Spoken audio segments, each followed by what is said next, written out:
Chansonniers will sing our national anthem.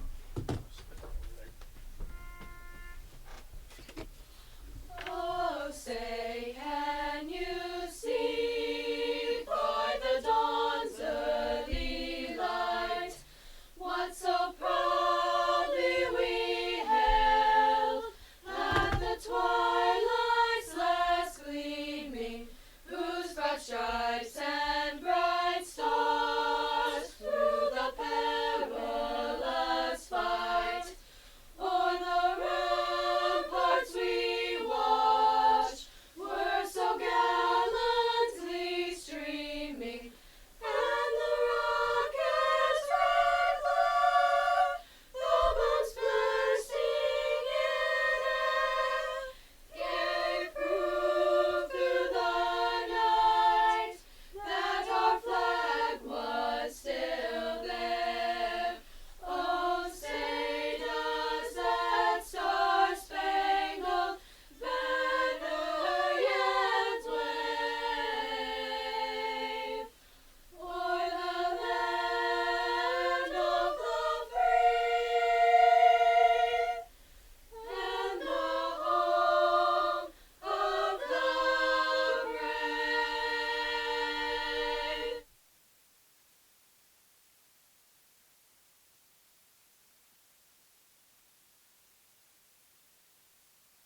Smith Center Lady Chansonniers singing this national anthem. Thank you, girls.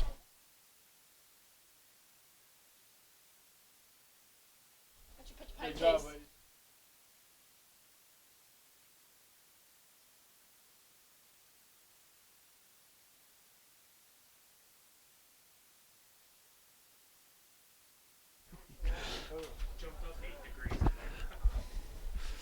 Welcome, everybody, to Redman football. Redmen taking on the Plainville Cardinals. Here's Robbie and Jesse taking over here on the radio spot. I'm Alan Donovan here with David Sass. He's running the camera there. So got everything rolling here. We're going to see what happens. Hopefully everybody can watch. The stream works out real well for you. So go Redmen. Doopy-doop-doopy.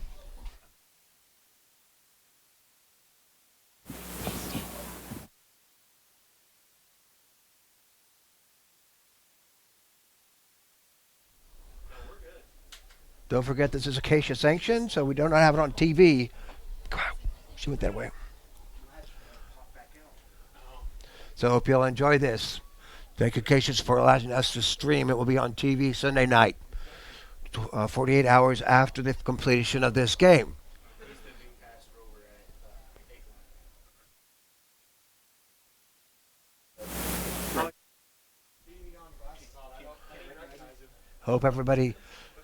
Hope the Redmen do well. Smith Center K through 3 is going to have a Christmas program at, I believe, 7 o'clock on the first Monday in December, and then that will be the K through 3 and Christmas program, and then the week after that is going to be the 6th through the 4th through 6. Should be a fun time for everybody. Is the heater off?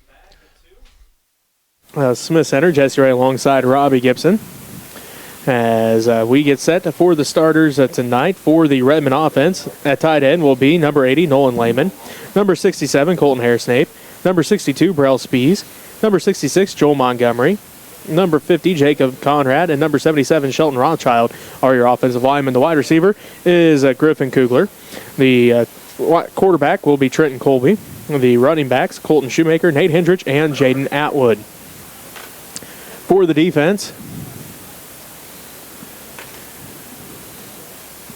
it will be up front, Shelton Rothschild, Jaden Atwood, Brell Spees, Joel Montgomery. The linebackers, Jacob Conrad, Jake Sass, Jacob Kirchhoff. The secondary, Sergio Lambert, Colton Shoemaker, Trenton Colby, and Griffin Kugler. For the Cardinals offense, one wide receiver will be Cody Crawford. Another will be Brandon Bryn. And another one will be Ben Hansen.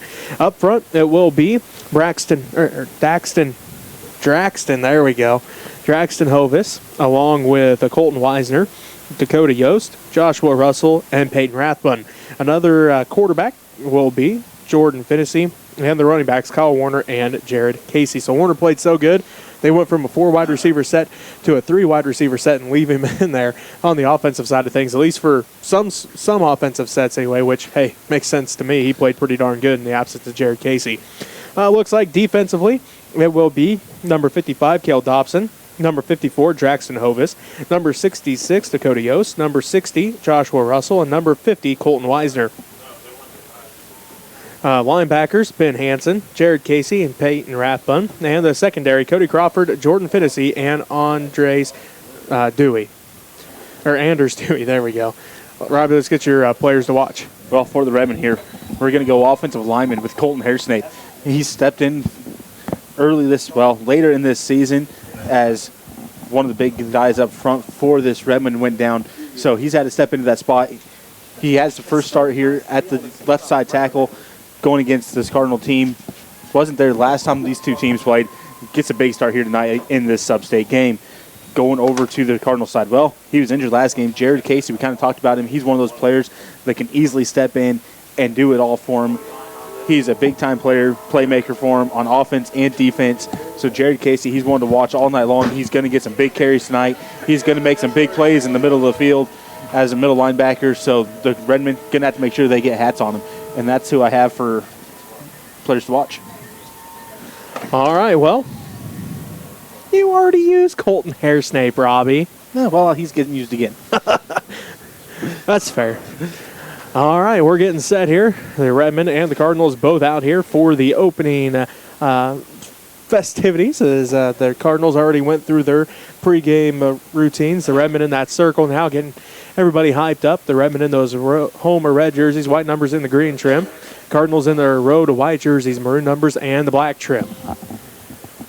As we are getting set here, the Redmen, again, 11-0 on the season. First 11-0 mark since 2009 when they lost in that state championship game to Centralia. The Cardinals, they're 10-1 on the year, as that one loss coming to the Redmen back in week 4. This is their first double-digit winning season since 2016 when they made it to the state championship game and lost in that great battle with Troy. So both teams having great seasons. Should be a great one tonight. Cold and all. This is what football's about, Robbie. It's a rivalry game even, so it amps it up even more because neither one of these teams wants to lose to the other one, and especially since the right to play in the state championship's on the line. You're right. This is a rivalry game. You don't want to lose a rivalry game, especially when it has this much on the line as we're playing in the state championship game. These two teams, we said earlier, there's no love lost between them. They're going to come out. They're going to hit each other, and we've kind of mentioned it. This time of year, it's big boy football. Pull your shoulder pad straps one notch tighter, get them locked in there, and make sure you're the ones doing the hitting instead of being hit, especially when it's this cold out. All right. Trenton Colby, Joel Montgomery, Jaden Atwood, and Aaron Moss head out to the center for the captains meeting, as it's Jared Casey along with Colton Weisner is out there, Jordan Fitnessy, and Cody Crawford out there for the Cardinals. So we'll be keeping an eye on things here for the coin tosses. We're getting set here, Robbie. It should be a great battle as those captains are out there. Fitnessy, 1,074 passing yards, 900 rushing yards. He's thrown for 14 touchdowns, 5 interceptions. He's ran for another 16 touchdowns. So Jordan Fitnessy going to be a big factor in tonight's ball game, and he's got his running mate back, Jared Casey. Not only does that help him on offense, it helps him on defense too, because now everybody's going to be blocking 21, and it's going to let Jordan Fitnessy roam sideline to sideline at that safety spot the way that we've seen him do in the past, and he's all state for a reason. And that's what they need him to do. Looks like the Cardinals, they defer to the second half as the Redmen going to receive the ball to get that offense out there like they like to do. The Redmen like to get that offense out there quickly, try to get some points up on the board, get that early lead, and get their defense rolling through that offense. So the Redmen looking to get that offense rolling here early. All right, we're going to take a quick break for station identification. When we come back, that'll be the opening kickoff of the Class 1A sub-state matchup between the Plainville Cardinals and the Smith Center Redmen. You're listening to Redmen Playoff Football on KQMA and the World Wide Web. Pretty darn chilly out here today, so we're kind of up in the press box, but we lost our power, so we don't know how that's going to turn out. So we'll have to wait and see what happens. Hope you all enjoy these football games. and the volleyball matches and Christmas program and basketball season coming up here after a bit. So hope y'all can come out and enjoy some of those. If you'd like to help us out, you can send money to Smith Center Junior Senior High School, 300 Roger Barta Way, Smith Center, Kansas, 66967. And we'll put your money to good use. I'm Alan Donovan with David Sass. You're watching Redmen Football on WWW USD 237, Next Tech Channel 165. The right to play at the state championships on the line tonight. You also forgot it's number 1 versus number 2 in 1A. So both of these teams know what it takes to get there, knows what it takes to win, and they're going to put everything out there on the line tonight. These teams should be very good and very well prepared for each other as they face each other a ton. All right, it is Jared Casey kicking left to right on your radio dial for the Plainville Cardinals. Back deep is Trenton Colby and Griffin Kugler for the Smith Center Redmen.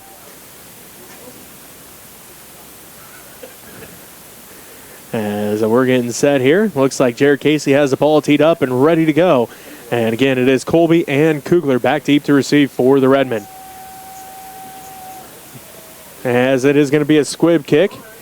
And let's see, it looks like Jake Sass was able to jump on it for the Redmen. So short kick for the Cardinals. Good starting field position here for the Redmen. The Redmen got lucky on that one as Jake Sass barely able to get in there and jump on that one before the Cardinals were right there. That was a live ball. Cardinals able to jump on that, and it would have been like an onside kick. But luckily for the Redmen, Sass able to recover from his run back, get up there, and jump on that ball. So it turns out to be Redmen ball. Well, looks like they're going to start at their own 39-yard line. So Redmen go right to left on your radio dial. 2 seconds off the clock. They line up in that wishbone set. Cardinals pack the box as expected as the Redmen hand it off to Hendrich. Nate runs it right up the middle. He's going to pick up, see if they even give him a yard here. Tough run by Hendrich. Got the handoff, and there was nothing going there as, well, you said it. They stacked the line, got everybody right there in the box, and there was nothing going up front. Hurry up offense for the Redmen. Gain of 1 for Hendrich. 2nd down and 9. They run off the right side this time with Shoemaker. Shoemaker's able to squirt through for a gain of a couple. Hand off to Shoemaker, pick up a 4, 3rd down 5. You bring up 3rd down for the Redmen. Ball at the 45-yard line. That is one thing that will help the Redmen out tremendously if they're stacking the middle, being able to get to the outside and try to open some things up going to the sidelines. 3rd down and 4. Ball at the 45. Redmen with that hurry-up offense as they go right to left on your radio dial. There's a handoff to Atwood at the last second. Atwood breaks the first tackle, lowers the shoulder, drives forward for the 1st down and more. What a great hard run by Jane Atwood, but there's a fumble on the play, and the Cardinals pick it up as it is Jordan Finnessy, and he's going to take it all the way back 50 yards for a touchdown as Jordan Finnessy scooped and scored as Jaden Atwood had picked up the 1st down for the Redmen at the last second. The ball scored it out, and Jordan Finnessy scoop and score for 6 for the Plainville Cardinals. As that's a big momentum booster there for the Cardinals, getting a quick turnover and putting points up on the board off that turnover. Jordan Finnessy, that ball evidently slipped out of there quickly, and he was right there to see it because all of a sudden he was going the other way. He had one blocker out there in front of him and kind of used that blocker to weave in and out as Trenton Colby was right there to try to stop it, but got in behind that blocker, popped out the other side, and then just had a wide open lane to the end zone. Good job there by Jordan Finnessy. 10:51 left to go in the first quarter. Plainville strikes first as they come out with the extra point attempt. It's up, and it is good as that makes it 7-0. Plainville leads Smith Center with 10:51 left to go in the first quarter. You're listening to Redmen Football on KQMA and the World Wide Web. Just a little bit of a loss there, so we'll see what the Redmen can come up with here. The Kansas State High School Athletic Association Game Day Showcase will be held on November 23rd at the Stormont Vale Events Center in Topeka. Mark your calendar and plan to attend the Game Day Showcase on Saturday, September 17th. Don't miss this opportunity to attend a high school volleyball, cross-country, finest moments, and football. Come on out and enjoy a game. Hopefully something will happen next week. We'll see what happens. You're watching Redman Football on WWW.USD237 and Next Tech Channel 165. Plainville strikes first, Robbie. A scoop and score by Jordan Finnessy. We talked about it. Jared Casey being back is going to open up Jordan Finnessy to do more. First drive of the ball game, they force a fumble, and he scoops and scores for 50 yards. And that was a big one for him as the Redmen were getting things going there. Jaden Atwood had a nice run to get the 1st down. someone able to knock that ball out of there from him. Finney able to scoop it up and just take off the other way before anything really could know what was going on. Finney was behind the Redmen and had a wide open lane. Just Trenton Colby back there to get him, try to stop Finney, but Finney also had a blocker out in front. I did not look, but I'm pretty sure this is the biggest deficit the Redmen have faced all year because they haven't trailed very often. As Kugler picks it up, hands it off to Colby. Trenton Colby up their Cardinal sideline, and he's going to be pushed out on the far side. Nice return here for the Redmen. And one of the Redmen had a massive block there, trying to catch the number to see who it was, as it was Nate Hendrich. Came back and delivered a solid hit. Not sure who the Cardinal was, but laid them both out. So nice job there coming back and making that hit to let him get that corner to get those yards. So the Cardinals, or the Redmen, start at their own 32-yard line this time. 10:44 left to go in the first quarter. The Plainville Cardinals lead the Smith Center Redmen 7-0 after a scoop and score by Jordan Finney. The Redmen go with the broken bone. Atwood's in the slot to the right. Quick pass out to Kugler. Kugler gets a block from Atwood. Kugler up the far sideline. He's going to pick up a nice gain here on first down. Pass complete to Kugler. Going to bring up second down for the Redmen. Well, looks like there's a flag over on the far sideline. We'll see what the flag is all about here. Maybe redoing first down. It is holding on the Redmen, so push the Redmen back. As that's probably going to be on Jaden Atwood, as he's the one that splits out there in that broken bone. I didn't even see the flag come out, but it was right there beside where Kugler and Atwood were standing, so I'm guessing that was on Atwood out there. So 1st and 20 for the Redmen. Ball back at their own 22-yard line. 10:39 left to go in the first quarter. The Plainville Cardinals lead the Smith Center Redmen 7-0. Back to the wishbone set. Atwood, Shoemaker, and Hendrich in the secondary, and a hard count early in the ball game, and it works for the Redmen. As that one got a couple of Cardinal players to jump off sides. So nice call there by Sass to get a quick hard count in there, try to get some of those yards back to make it a little bit more manageable. So that makes it 1st and 15 for the Redmen with 10:39 left to go in the first quarter. Smith Center trails Plainville 7-0. Second drive of the ball game for the Redmen. They had a nice drive going the last time, and then the fumble got the Cardinals on the board.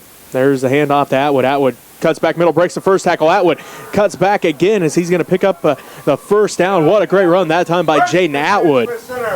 Atwood done a nice job on that one. Seen the hole, cut through the hole, and took off. Had one guy, well, both the safeties back there, tried to beat both of them. Able to get past one of them, but the other one able to grab him and just throw him to the ground.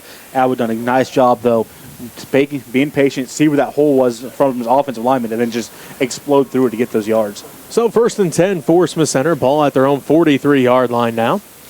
10:32 left to go in the first quarter, and the clock is running. 7-0 is our score. Plainville leads Smith Center as the Cardinals able to get a scoop and score for a touchdown on the last drive for the Redmen. The Redmen driving now. As they go right to left on your radio dial. Trenton Colby's going to follow Nate Hendrich right through the hole. He's going to pick up a couple up to the 41. They ran that play a few times last week, and it worked out pretty well for him. Just gave a fake to Hendrich, and all of a sudden Colby just slides in behind him. And normally Hendrich takes the first couple guys out, and Colby able to bounce off at this time. They're able to kind of bottle up Colby and Hendrich all at the same time and bring him down for a short gain. So gain of 2, 2nd down and 8 for the Redmen. Ball at their own 44-yard line. Just under 10 minutes left to play in the first quarter. Plainville leads the Smith Center 7-0. There's a snap. Trenton Colby hands it off to Atwood again. Atwood follows his blockers, breaks the first tackle. Now he's got a duck down before Jared Casey grabbed the hold, and he does pick up a first down into Cardinal territory. Jaden Atwood last week didn't get a lot of carries until late in the game, and then he started getting a few more. So he's looking this week like he's wanted to get those yards back that he didn't get last week. So running hard to start this first quarter here. Yeah, first game all year. He didn't go over 100 yards last week. So far, has a big fumble, though, that has 7 points on the board for the Plainville Cardinals as the Redmen have it. 1st and 10 at the Cardinal 42-yard line. They go with the hard count again. Almost got the Cardinals to jump, but they stay on their side. This is the Redmen handed off to Hendrich. Hendrich right up the middle, and he's going to be pushed back by a couple Cardinal defenders. Jordan Finney there, along with Ben Hansen. Good job there by Rothschild. He looked about 10 yards downfield, and he was still pushing his guy down the field.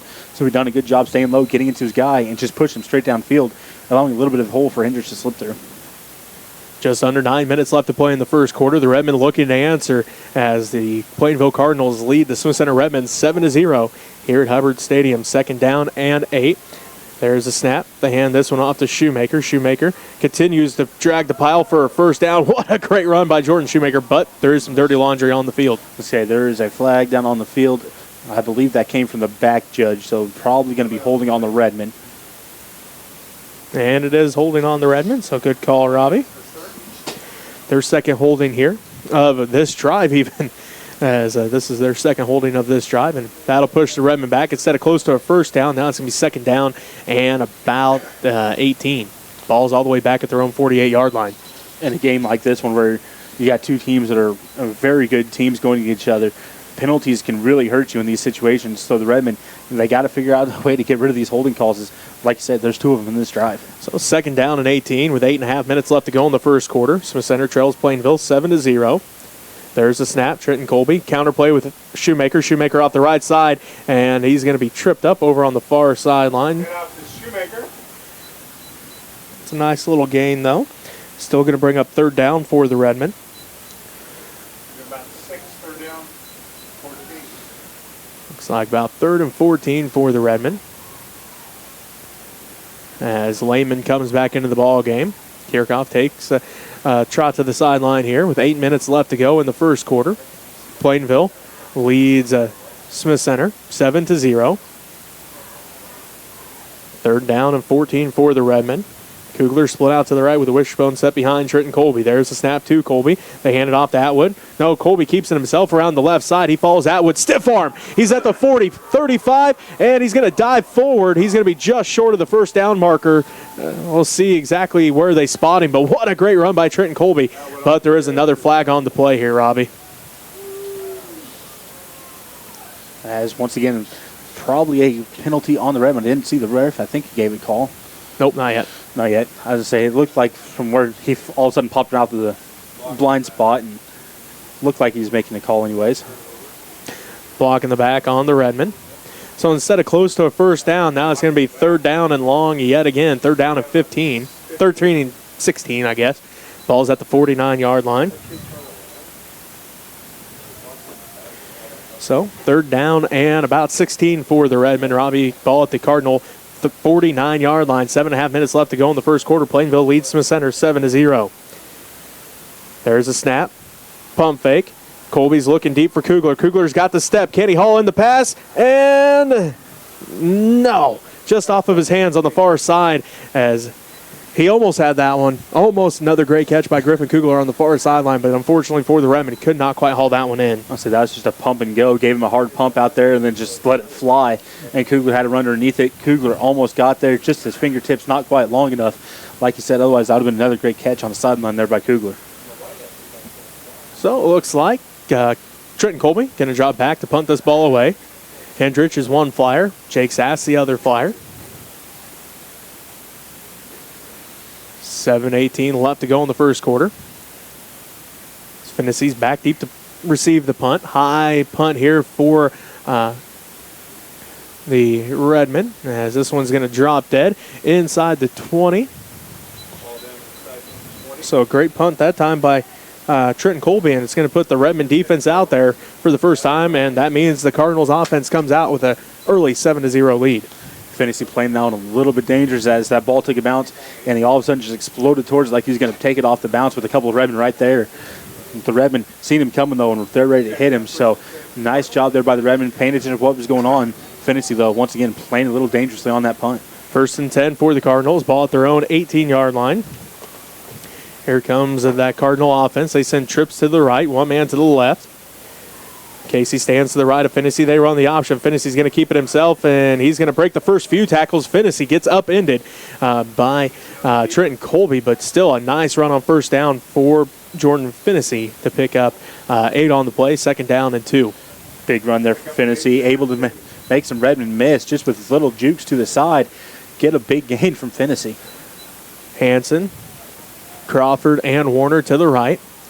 Bryn to the left. Casey stands to the right of Finney in shotgun. He hands it off to Casey. Casey right up the middle. He picks up the first down, and Morris, he's dragging Redmond defenders all the way up to the 38-yard line. Down to 38, first and 10 Cardinals. So, first and 10 for Plainville. Ball at their own 38-yard line. 6.5 minutes left to go in the first quarter. And Plainville leads Smith Center 7-0 here at Hubbard Stadium, as it is Hanson and Warner to the left. Bryn and Crawford to the right. Casey stands to the left of Finney in shotgun. The Cardinals go left to right on your radio dial. Can they lead Smith Center 7-0? They run the option play to the left. Quick pitch to Casey. He hauls it in. Casey up the far sideline. Picks up the first down and more. Another big run for Jared Casey. This time on first down to pick up the first down. Casey's not going to do anything fancy with it. He's just going to lower the shoulders and go over top of whoever's in front of him.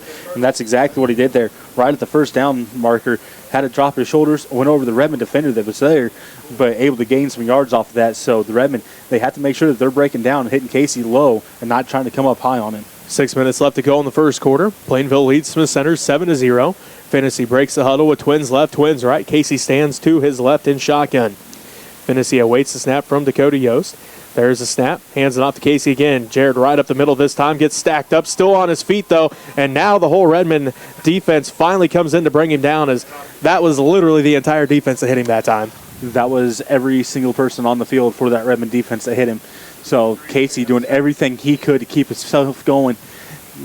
Got hit, kind of spun, and that was the rest of the Redman defense to just hit him and take him down. So Casey getting a little bit of yards on that one. 2nd down and 8 after the gain of 2 for Jared Casey. This time it's trips to the right, one man to the left. Casey stands to the left of Finney in shotgun. 5:15 and counting left to go in the first quarter. Plainville leads 7-0. High snap. Finney going to keep it himself around the left side. Finney finally gets brought down after a nice gain, but there is a flag on the play late. We'll see what this flag is about. As well, I guess there's one at the line of scrimmage, just in the backfield as well. So there's a couple different flags. The one in the backfield is going to be holding on the Cardinals, but I'm not sure what this one up here is going to be. I believe the one up here is probably going to be a face mask, is where that's kind of in the realm of. As they are going to say, holding on the Cardinals, so that'll push them back. Instead of close to a first down, it's going to be 2nd down and long for Plainville. 2nd down, and looks like 2nd down and 20 for the Cardinals. 5 minutes left to go in the first quarter. Plainville leads Smith Center 7-0 here in the Class 1A sub-state matchup. Trips to the right, one man to the left. Finney pump fakes. Now he's going to follow Casey right through the hole, and Finney's going to be brought down quickly. A gain of a nice little gain here, but still a long ways from that first down marker. Not a lot of room for Finney to kind of go through there, as he's take that little drop step there, took off through the hole, and the Redman collapsed on his hole very quickly, not allowing much. He got the 4 yards that he got strictly because Casey was in front of him and opened up a little bit of a gap. Ball at the 45-yard line. Their own 45-yard line. The line to get is the Redman 38. Looks like 4:15 left to go in the first quarter. Plainville leads 7-0 over Smith Center. The Redman faithful getting into it here on 3rd down. Finney drops back, pump fakes right, looks left, still looking, has all day to pass. Now he's under a little bit of pressure. Ball is tipped, and it is going to be incomplete, as Jaden Atwood getting in Finney's face that time and tipping that one up in the air. And that was a good job there by Finney. One of the coaches there, he wants a targeting on the Cardinals, as I'm not sure which Redman it was, but they took a wallop of a hit as one of the Cardinals linemen came in, the ball was tipped, and just laid him out. He wasn't even involved in the play, really. So the coaching staff for the Redmen, they're by the ref wanting some kind of call for it, but I'd almost say it'd be a legal play, because as the ball was tipped, it's a live ball, so you can kind of hit a defender if they're in that area that could be potentially trying to go for an interception. So 4th and 16 for Plainville. Finney back to punt this ball away. Does get the punt off, as Montgomery was in pursuit, as this one's going to drop down, and the Cardinals touch it dead at about the 20-yard line.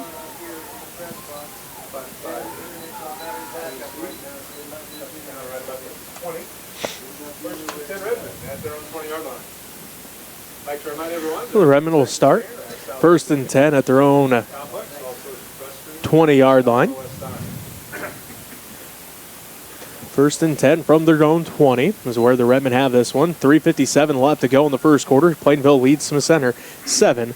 0. Wishbone set for the Redmen as they go right to left on your radio dial. They hand this one off to Atwood. Atwood cuts back middle. Going to lower his shoulder and then get pushed back as Dakota Yost grabbed a hold of him first. And at 6'3" and 290 pounds, he just grabbed him around his waist and started to lean back and waited until his friends could come and help him out.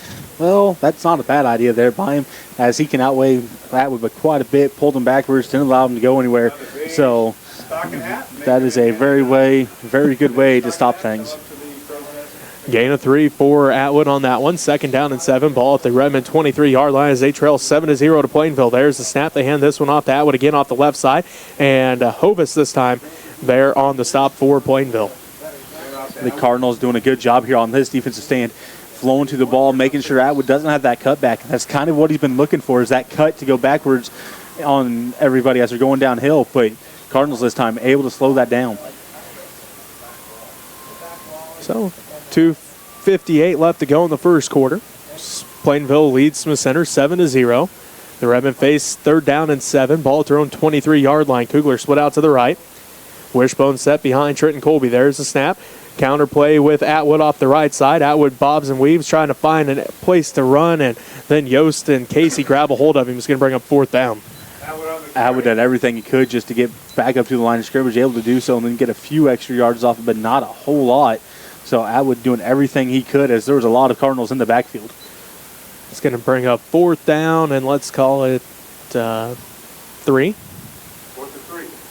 Ball at the Redmond 27-yard line. Trenton Colby going to draw back to punt. Jordan Finnessy back at deep to receive said punt. So Colby, low snap this time, corrals it, gets the punt off as the Cardinals were coming. Finnessy fair catch at the 40. As a smart move there by Finnessy, as he had a Redman barreling down on him with no one there to even slow that Redman down. That would have been a solid hit to get down there, as it was Montgomery, the one that was barreling down on him. He finally turned where I could see his number. So, as he was the only person there other than Finnessy, so... And if Finnessy would have let it go, it would have taken a really good Redmond bounce. Yep. So that was a smart move there by Finnessy to put his hand up to fair catch that one. Because if he would have tried to catch that one and make a move, I don't know if he would have had time to make a move before Montgomery hit him at full speed. Minute 59 left to go in the first quarter. Plainville leads Smith Center 7-0. Twins left, twins right for Jordan Finnessy as Jared Casey stands to his left. He's going to hand it off to Casey right up the middle. Casey lowers his shoulder. He's met in the hole by Jake Sass. And the freshman hit him first, stood him up, and then the rest of the team able to come and help out. As Kirchhoff was one of those that stepped in there to help him out. And I seen his arm go when he was trying to rip that ball out of Casey's hand. As well, Casey, he still has a little bit of padding on the one hand that he had surgery on. So maybe they're thinking that if they can strip at that ball enough with him carrying it, maybe they can get a couple to pop out. But either way, that was a good job there by Kirchhoff to come in there for help. 2nd down and 9 after the gain of 1 for Jared Casey. Minute 20 left to go. Quick pass for Finnessy. He gets the completion. And a 1st down for the Cardinals, as it is Kyle Warner on the reception. First down passing for the Cardinals in this ballgame. They now have it in Redmond territory. Ball at the 46-yard line. The Cardinals go left to right on your radio dial. Minute 15 left to go in the first quarter. Plainville leads Smith Center 7-0. Hanson, Crawford, and Warner to the right. Bryn to the left. Casey stands to the right of Finnessy in shotgun. Dakota Yost the center with Jonas Smith on the sideline. Casey goes in motion, high snap, and flag here, false start on the Cardinals. That is how that play started to look like. Finnessy was going to roll out here and follow his lead blocker, and Casey that was already out to his outside there. So Redman might have got a little bit of break on that one, as that could have went for some good yards. So 58 seconds left to go in the first quarter. Plainville leads Smith Center 7-0. Cardinals look to the sideline to get the call from Coach Stevenson. Hanson, Crawford, and Warner to the left once again. Bryn to the right. Casey goes in motion. Finnessy's going to follow to the right side. Finnessy's got a hole. He's still on his feet, and he's finally tripped up, but not until he gets a big gain all the way up to the 39-yard line. Still going to bring up 3rd down, though, for the Cardinals.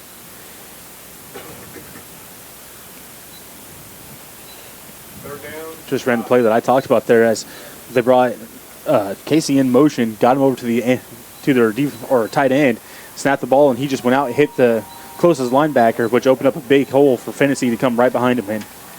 That's going to do it for the first quarter. Plainville 7, Smith Center 0. You're listening to Redman Playoff Football on KQMA and the World Wide Web. I'd like to thank everyone who's made contributions to help us out here. We could always use more money to update our equipment and things like that, and maybe pay the power bill to turn the electricity back on in the press box. Anyway, I'd like to see the bands here today. Hope everyone is enjoying this live stream. Leadership plays a vital role in today's society, yet some people don't understand that it truly means to be a leader, says Storm Dale, a senior at Emporia High School. Oftentimes people view a leader as someone who is at the front of the pack, blazing a trail for the rest. True leaders take steps back, assess their situation, and use all of the group's skills and abilities to reach the goal. As Lao Tzu,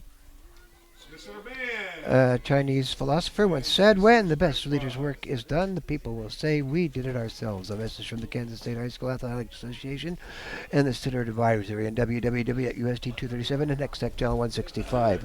I'm Alan Donovan here with David Sass running the camera. Thank you, David, for all that you do. And Robbie and Jesse Ray doing the play-by-play. Thank you, boys. So it's second down, and let's call it 4 for the Cardinals.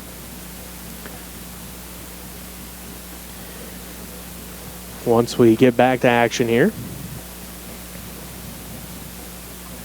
Play resumes. Second down 5. Well, 2nd and 4 for Plainville.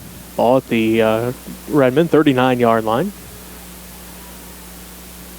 Ball goes right to left on your radio dial now. Finney and Casey run the option as Finney fakes the pitch, and he's going to be brought down. Montgomery hits him first. Going to be just short of that first down marker. Montgomery coming in quickly, getting everything wrapped up there, bottled up, and then just let his teammates come in and deliver another hit to bring him down. So good job there by the Redman defense to force the third down. Unfortunately for him, it's 3rd and short. So 3rd down for the Cardinals.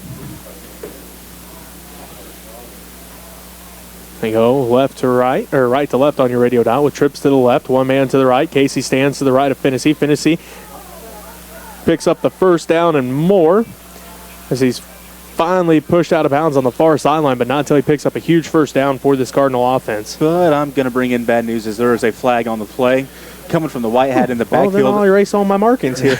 As I believe it's going to be a block in the back, and that is what it is, a block in the back on the Cardinals. So that'll move the Cardinals back. Redman catching a big break there. It'll be a 10-yard penalty.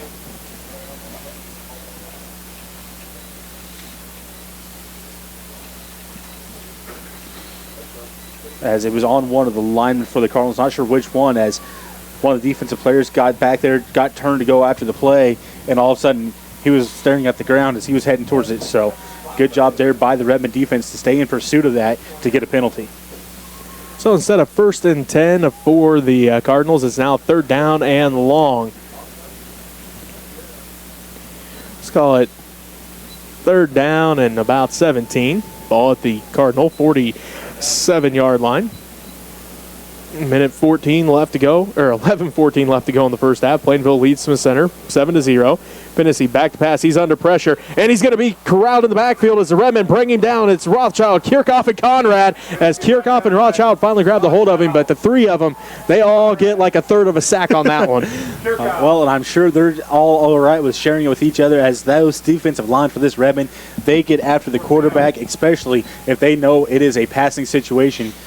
You see them, that the drool just starts coming. They know they get to pin their ears back and go after that quarterback, and that's exactly what happened there. They got the ears pinned back, and they sniffed out the quarterback and brought him down for a loss. 4th down and forever now for the Cardinals. Ball all the way back at their own 39-yard line. The mark to get is the Redmen 36. 10.5 minutes left to go. Finney gets this kickoff, end-over-end kick. Trenton Colby looks at it, and you know what? Never mind. We're just not going to touch that one, as Jared Casey downs it, and it will be Redman football, ball at their own 28-yard line. As Sergio Lambert might get talked to by one of the coaches here, as he was blocking one of the guys going down the field for the Cardinals, and he ran right over top of the ball and almost kicked it. 3 coaches. So, yeah, 3 coaches. They're all not happy with him, and they have every right to be, because, like I said, he went right over top of the ball, and he just about kicked it with nothing but Cardinal players right around it. So that would have been a bad thing for the Redmen real quick. 1st and 10 for the Redmen, ball at their own 28-yard line. 10:22 left to go in the first half, and Plainville leads from the center 7-0. There's a snap. They're going to hand this one off to Atwood. He's going to be met in the backfield, and nothing going there. He's going to lose yards as a whole host of Cardinals in on the tackle. So good job by Atwood and his lineman to get even close to the first down marker, because he's hitting way in the backfield. Called short loss, 2nd and 11. Atwood got swarmed by the Cardinals in the backfield there, and he had nowhere to go. So you said it. Good job by the lineman and Atwood to keep himself pushing to get back to at least 1 yard behind the line of scrimmage instead of what would have been almost 5. So 2nd and 11 for the Redmen. Ball back at their own 28-yard line. 9:45 left to go. Quick pass to Kugler. Kugler has one man to beat. Can he do it? As he's going to haul his defender all the way across the 35 up to about the 36, as it was Dewey on coverage that time. Kugler over here fighting for every little bit he could get as Dewey quickly hit him, but able to fight him and get 8 yards off of it. So good job there by Kugler, fighting for the yards, making sure he knew where he was at, almost getting the first down on it.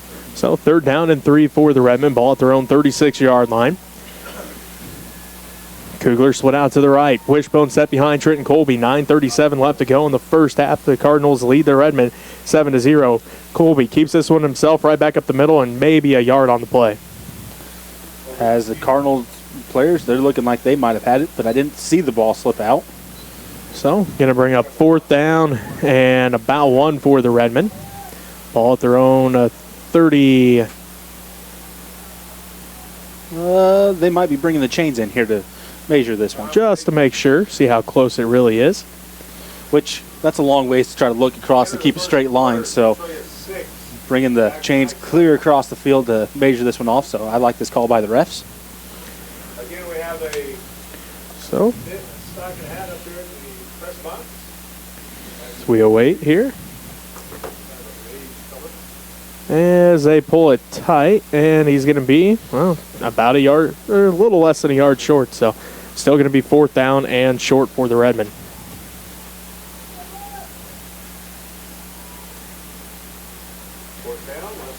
See what the Redmen decide to do here, Robbie, is, again, 4th and short, but they're in their own territory, ball at their own 38-yard line, so be interesting to see what Coach Sass decides to do here with 9:18 left to go in the first half. Plainville leads from the center 7-0. The Redmen going to go for it here as they trust their defense with Kugler split out to the right. Wishbone set behind Trenton Colby. 4th down and 1 for the Redmen. Ball at their own 38-yard line. The line to get the 39. We await the chains to get reset. The Redmen on the ball. Layman the tight end on the left side again. Kugler split out to the right. Wishbone set behind Trenton Colby. Trenton Kugler awaits the snap from Montgomery. There's the snap. They're handed off to Hendrich. Hendrich right up the middle, and it looks like on initial sight here, he picks up the first down as he gets it up to the 40-yard line. So he had a huge game last week, and when it comes right down to it, you expect those 3 guys in the middle, Spees, Montgomery, and Conrad, to be able to move their guys just enough for Nate Hendrich to pick up the first down, and that's exactly what happened. That's exactly, you're right there. That's exactly what happened. Those front guys got their guys moved just enough to get that first down marker. Hendrich hit right behind him and got bottled up, but able to push his way forward to get the first down. 1st and 10 for the Redmen. Left to right on your radio dial, go the Redmen as the Redmen keep it with Trenton Colby. He gets hit initially by Finnessy and then pushed back by Jared Casey. Can bring up 2nd down and 10. Actually, they give him a little loss on the play, so 2nd down and 11, ball back at the Redmen 39.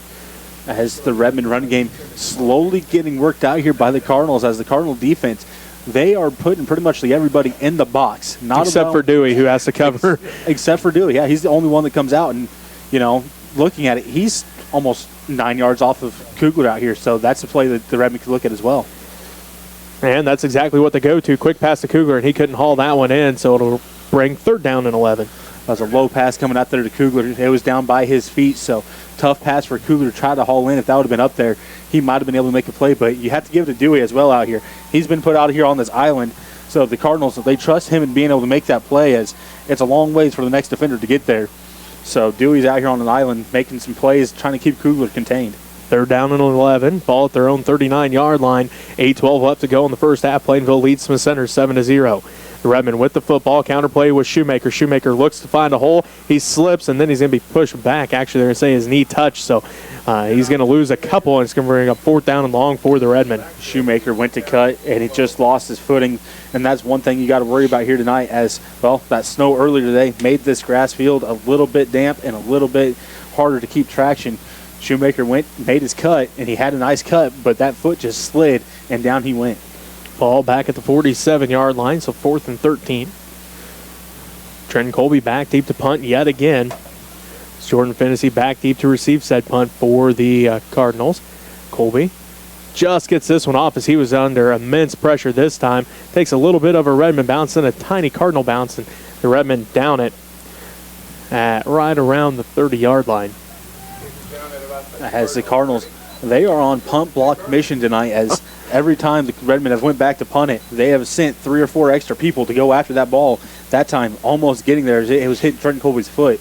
So the Redmen have to figure out a way to slow that down a little bit and keep guys still going downfield. So 1st and 10 for Plainville. Ball at their own 31-yard line. 7:29 left to go in the first half. And Plainville continues to lead Smith Center 7-0. As it looks like. Twins to the left now. Excuse me. They move some people around. It is twins to the left, twins to the right. As Hanson and Warner go to the right, which means Crawford and Bryn to the left. Casey stands to the right of Fennessy and shotgun as the Cardinals go right to left on your radio dial. High snap. Fennessy corrals it. He's looking deep. And Sergio Lambert in coverage. Incomplete pass as Hanson was the intended receiver. Hanson had to try to stop and go up for it, but Lambert right there able to get his hands on that one and knock that one down. Hanson just a little slow to get up. Looks like he might be trying to stretch out just a little bit over there on the sideline and run back to the huddle. So nothing too seriously for him over there, but as that play, that was a tough play. Hanson had to stop all of a sudden and just try to make a comeback for it. So it's going to bring up 2nd down and 10 for the Cardinals. Again, twins left, twins right. It's Hanson and Warner to the left.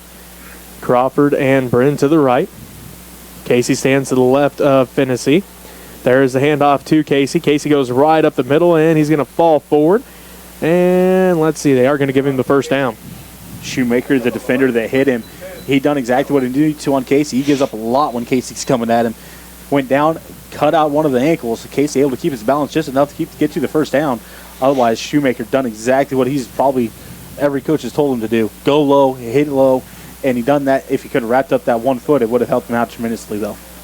1st and 10 for Plainville. Ball at their own 42-yard line. 7 minutes left to go in the first half. Plainville leads Smith Center 7-0 here in the Class 1A sub-state game. Fennessy hands it off to Casey again. This time he's hit in the backfield by Rothschild. Still going to be able to fall forward for a gain of a couple. Going to bring up 2nd down and 8. Quick update for you. 6A score, Robbie. 15 seconds left to go in the first quarter. Derby's already up on Topeka 28-0.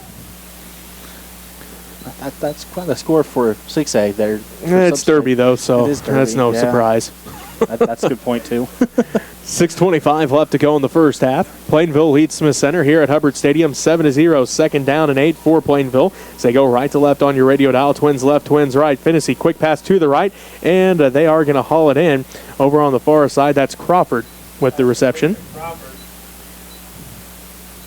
Going to bring up 3rd down. Ball right at the 49-yard line. The Cardinal 49-yard line, so 3rd down and about 4. Quick update for you, Robbie. Into the first, Centralia up on Jackson Heights 6-0, and scoreless over at Travis Field and Norton Hoisington. And Norton scoreless after 1. So, there's a snap, and now we have a whistle here. False start on Plainville. As that's one thing that's kind of been hurting Plainville here also is penalties. They get to these 3rd and short situations, and they've been getting in false start or holding penalty as well, and it pushes them back. So 3rd and short becomes now 3rd and long. So instead of 3rd and 4, it's now let's call it 3rd and 8 now. Also, update for you, Canton Galva up on Madison in 8-man action, 8-0. So Canton Galva up. I saw Osborne and Hutchinson Christian push their game back to tomorrow due to the snow. There's another game that done that as well, but I can't remember which one it was. Well, we'll think about it sooner or later. So 3rd down and 8 for Plainville. Fennessy drops back the pass. He's looking over the middle this time for Crawford. Through his hands, incomplete. And it will be 4th down for the Plainville Cardinals. As that pass was right where Crawford needed it, just didn't get his hands clamped down quick enough as that ball went sliding right through. So Fennessy put the pass where Crawford needed it. Crawford couldn't get his hands clamped on it. You kind of wonder if the ball might be a little slick, or I know it's going to be a little bit heavier with this colder weather. So we're assuming Fennessy's going to drop back to punt here. At least that's the look. As Trenton Colby back deep to receive said punt for the Redmen. 5:17 left to go in the first half. 4th and 8 for Plainville. Low snap, and Fennessy's on the ground. And there's the whistle. And it will be turnover on downs as Fennessy had to go down to one knee to get that low snap, Robbie. And the Redmen catch a break here as they're going to start with great field position ball at the Cardinal 36-yard line. That is a huge break for the Redmen. As you said it, Fennessy went down, dropped that knee to catch that low snap as it was on the ground pretty much rolling to him. So Fennessy not able to corral the snap cleanly and caused a huge mishap there for the Cardinals and pretty much taking a QB kneel right there for a massive loss. 35-yard line is where the Redmen start with 5:15 left to go in this first half. The Redmen with the greatest field position that they could ask for as they go with the Broken Bone Kugler and Atwood split out to the right as it is Hendrich and Shoemaker and that Broken Bone behind Trenton Colby. Quick pass out to Kugler. He's got Atwood out in front and Kugler gets back to the 35, fights off 4 Cardinal defenders to maybe pick up 1. As Kugler trying everything he could out there. Atwood doing the right thing. Could have tried to make a block, but would have been a block in the back. So doing the right thing, letting it go, and just trying to be in the way. So he kind of set a screen, like a basketball screen type deal there. But Kugler not able to get past him and get the yardage that they needed.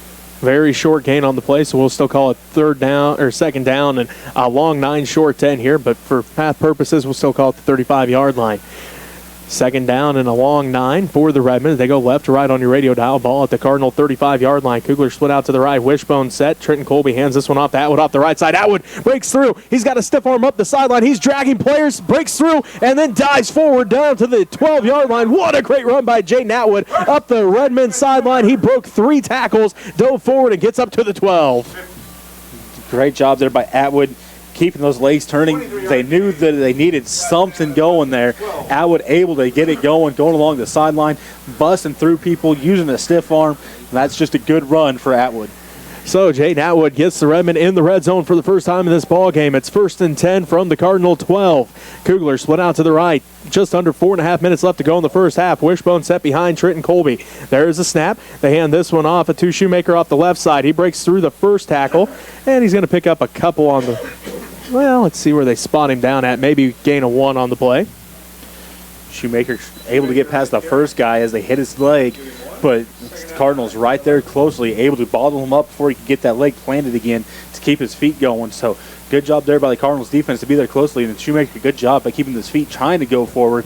Like I said, got that 1 foot just kicked up in the air by a defender. 4 minutes left to play. Plainville leads Smith Center here in the first half, 7-0. 2nd down and 9 for the Redmen as they hand this one off to Atwood again off the right side. Breaks through the first couple tackles, still on his feet. They can't bring Jaden Atwood down as he dives forward down to the 2-yard line as Jaden Atwood running like a man possessed tonight, Robbie. It's taking the entire Cardinal defense to try to bring Jaden Atwood down as he gets all the way down to the 2 for 1st and goal. Atwood just bumbling and stumbling through there as he's hitting everybody, just bouncing off and being a ping pong ball going back and forth, getting some good yards. You said it, running like a man possessed. Redmond knocking on the door. It's 1st and goal from the 2. Kugler split out to the right. Wishbone set behind Trenton Colby. The Redmen knocking on the door, trailing 7-0. There's a snap. They hand it off to Atwood. Atwood right off the right side. He's going to score from 2 yards out. Jaden Atwood with 3.5 minutes left to go in the first half. It's 7-6. Plainville leads by 1. Big runs there by Jaden Atwood, able to punch it in finally. Atwood coming through that line, hitting and just bouncing. He's becoming a ping pong ball here in this game that some of the Redmen kind of needed. Their offense has been kind of slowly stalled out there by the Cardinals defense, putting everybody in the block, finally able to figure something out here, and Atwood starting to break some big ones. So, that was play number 5 of the drive that went 35 yards for the Redmen. As Sergio Lambert out to kick the extra point.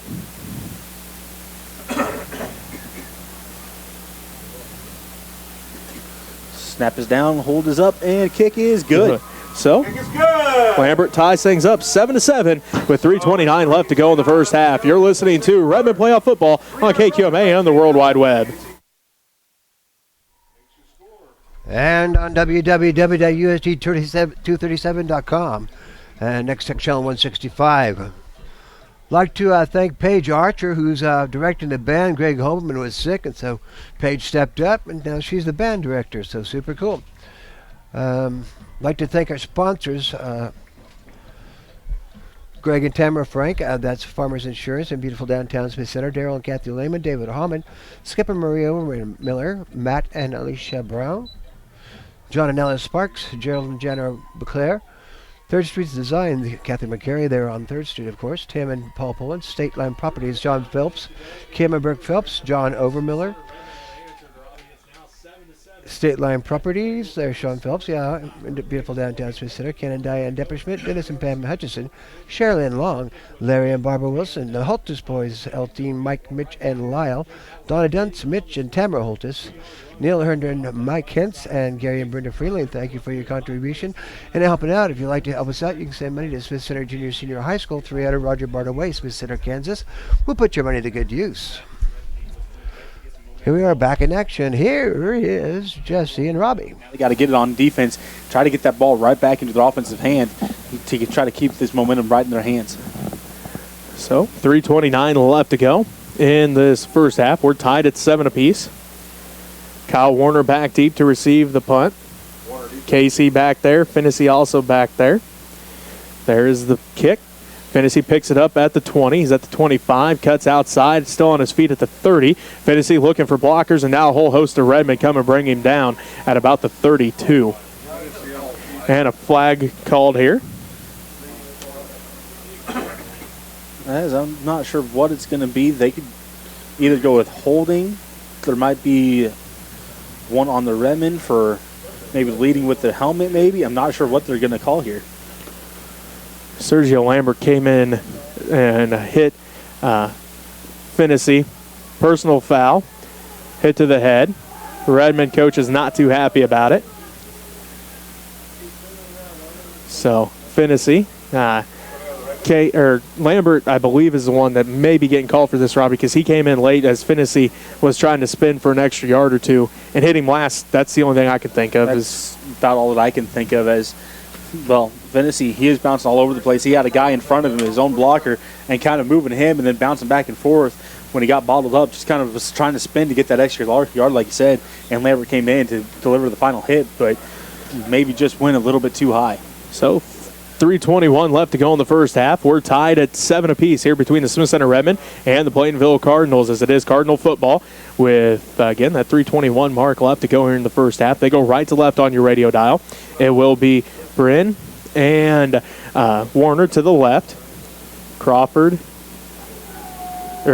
and Crawford to the left. Warner and Hanson to the right. Casey stands to the left of Finney. As Finney going to keep this one himself. He's hitting the backfield. Fumble on the play as Jay Natwood has a hold of it. Let's see. It is going to be Redman football as the Redmen knocked it loose, and Jay Natwood is the man. Johnny on the spot this time, Robbie, as he covers it up. Fought with Jordan Finney. Said, "Not today, sir. This is my ball." And it's now Redman football. That was a great play there by the Redmen. You want to get us with a penalty like that, we're going to come in and make a big play. And that's exactly what that defense did. Made a big play, got the fumble recovery, and turned around. And now the Redmen, they are hyped up, come to the sideline on a timeout. And Coach Stevenson wants to call a timeout to calm his guys down a little bit because the Redmen just scored.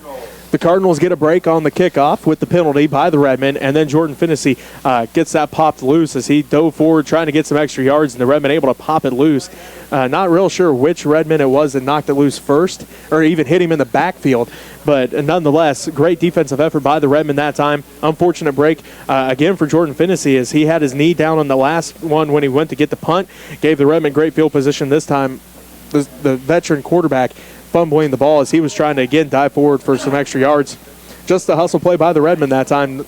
Nothing really Jordan Finney could have done different. You know, you go back to the first fumble of the game there by Jaden Atwood. Kind of the same thing, trying to get some extra yards. Kind of lunged, got the ball out there a little bit, got it popped out. The Cardinals were there for a scoop and score. This time, Finney fighting for yards, gets the ball popped out, Atwood right there to cover it up. Unfortunately for the Redmen, Atwood was pretty much on the ground, was right there, so Atwood just had to grab it. There was no chance to run with it, so Atwood able to be there, though, see the ball, get his hands onto it, and then just had to fight for it.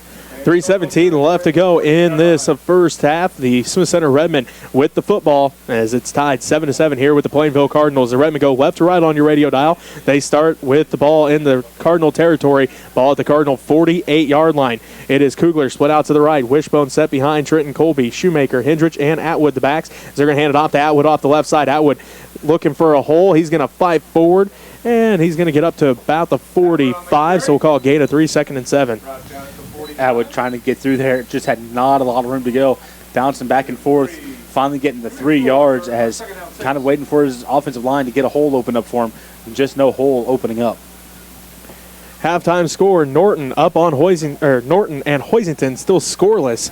So, whew, Well, look at Norton go as it's 2nd down and 6. They hand it off to Atwood again. Atwood off the right side. He's going to pick up another nice gain here on 2nd down. Still going to bring up 3rd down, though. Ball up to the 30. Call 37 or 42-yard line, excuse me. They need the 37. So 3rd down and a long 4. I'd say the Redmen definitely not worried about it 3rd down with this and this field position as they're used to last week, taking all 4 downs to get the 1st down. So 3rd and 4 for the Redmen. 2:08 left to go in the first half. We're tied at 7 here at Hubbard Stadium. Trenton Colby going to keep it around the right side. He finds a hole, fights forward, and he's going to be stopped short of the 1st down. Jared Casey, Jordan Finnessy there on the stop. Yes, well, he's just about maybe a yard and a half shy of the 1st down mark. Trenton Colby doing a nice job on the little fake there. Gave it good fake like he was handing the ball off, and then just got to the outside and getting the close yardage there. The referee wants to measure things yet again. The Redmen are ready to go, but again, need the chains here. Quick update for you. Axtell up on Hanover in 8-man action, 14-6 with 6:58 left to go in the first half of that one. So Axtell knocked off Hanover earlier this season. They're up on them now. That's a good one as well. That should be a good game to go back and forth all over. Looks like going to be, like Robbie said, just short. Quick update for you. St. Francis up on Wichita County, 28-14, 11:24 left to go in the first half of that one. So St. Francis up early in that one as Wichita County only has 1 loss. It's to St. Francis earlier this year. As it's 4th and short for the Redmen, 1:45 left to go in this first half. The Redmen going for it. No surprise here, Robbie. 4th and short. The Redmen going to go for it with 1:45 left to go in the first half. We're tied at 7 apiece here at Hubbard Stadium. It's Trenton Colby. Lines him up. Kugler split out to the right. Wishbone set behind Colby. 4th and short for the Redmen. Here's the handoff to Atwood. He's going to be blown up in the backfield. Nothing going this time. None other than Jared Casey blowing that play up. As that was a huge play there for the Cardinals as Atwood barely got the handoff and Casey was right there to bottle him up. Almost a way delayed play there by the Redmen. It looked out of fashion for the Redmen. Everything just looked slow motion for him. Casey able to read it perfectly, get in there, and just stuff it for a massive loss. And mark it. 1st and 10 for Plainville. Ball at their own 41-yard line. Halftime score, Centralia up on Jackson Heights 14-0. The winner of this one plays the winner of that one next Saturday at Lewis Field Stadium. It is twins left, twins right. Bryn and Crawford to the left. Hanson and Warner to the right. Casey stands to the right of Finnessy and shotgun. 1.5 left to go in the first half. We're tied at 7. They go off the right side option play. Casey gets the flip. Casey around the right side. He turns on the speed. 1st down and more. Jared Casey with a huge 1st down run for the Cardinals. That's one thing that we don't talk about. Casey does have some speed as well. He's a big guy, plays a lot of positions, and they put him in the running back position for a reason. He's big, and he's fast, and he's tough to bring down, and he showed the speed there. 1st and 10 for the Cardinals. Ball at the Redman 42-yard line. 1:13 and counting left to go in the first half. Twins left, twins right. Tied at 7 here between Smith Center and Plainville. Option play to the left this time. Casey gets the flip again. He's going to be upended. Griffin Kugler with a huge stop for the Redmen way in the backfield, all the way back at the 45-yard line. Great play by Griffin Kugler. Kugler done exactly what he needed to do on that one. Instead of trying to take Casey on high, he dropped and took out both of Casey's legs. It's hard to run when your legs are going backwards from you and you're just going to the ground. So good job there by Kugler. 58 seconds left to go in the first half. We're tied at 7. Plainville calls a timeout. We'll take one with them. You're listening to Redmen Playoff Football on KQMA and the World Wide Web. I'd like to give a shout out there. We got 970 people watching. So of you 970 people watching, would you just click on that subscribe button there? We're only 120 people short.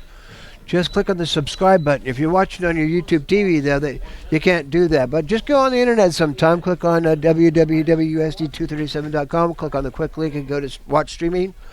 And then click on the subscribe. That'll help us out there. We're trying to get up to 1,000. And we're at 881, 86 last I saw. So if we can get over 1,000, then we have the possibility of getting some money from YouTube. So everybody, do the best you can to help us out here. Because YouTube is owned by Google, and you know Google's got a bunch of money. So you're watching Redmen Football on www.usd237 and next tech channel 167. 165. Twins left, Twins right. Casey stands to the right of Finney in shotgun. There's a snap. Finney looks left. He's under pressure by Conrad and Rothschild. Finney rolls to his right, still rolling. Now gets the pass off very late and incomplete. As he felt the pressure from the backside, like you said, under lots of pressure. They're tracking him down. Had to just get rid of that one. Launched out there. You had this guy in the open field there. Just didn't get enough on it to get it to where it needed to. So 3rd down and 14 for the Cardinals. 51.6 seconds left to go in this first half. We're tied at 7. Let's see. Hanson and Warner this time to the left. Crawford and Bryn to the right. Casey stands to the left of Finney and shotgun. 3rd down and long for the Cardinals. There's a snap. Going to hand it off to Casey up the middle. He's going to be hit quickly. This time, Jacob Conrad with the tackle in the backfield as he's going to fall forward.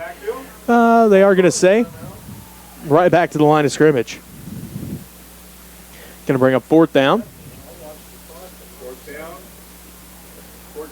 4th and 14 after the no gain.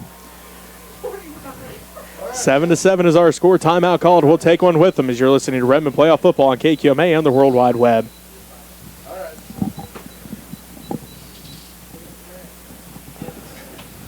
Okay.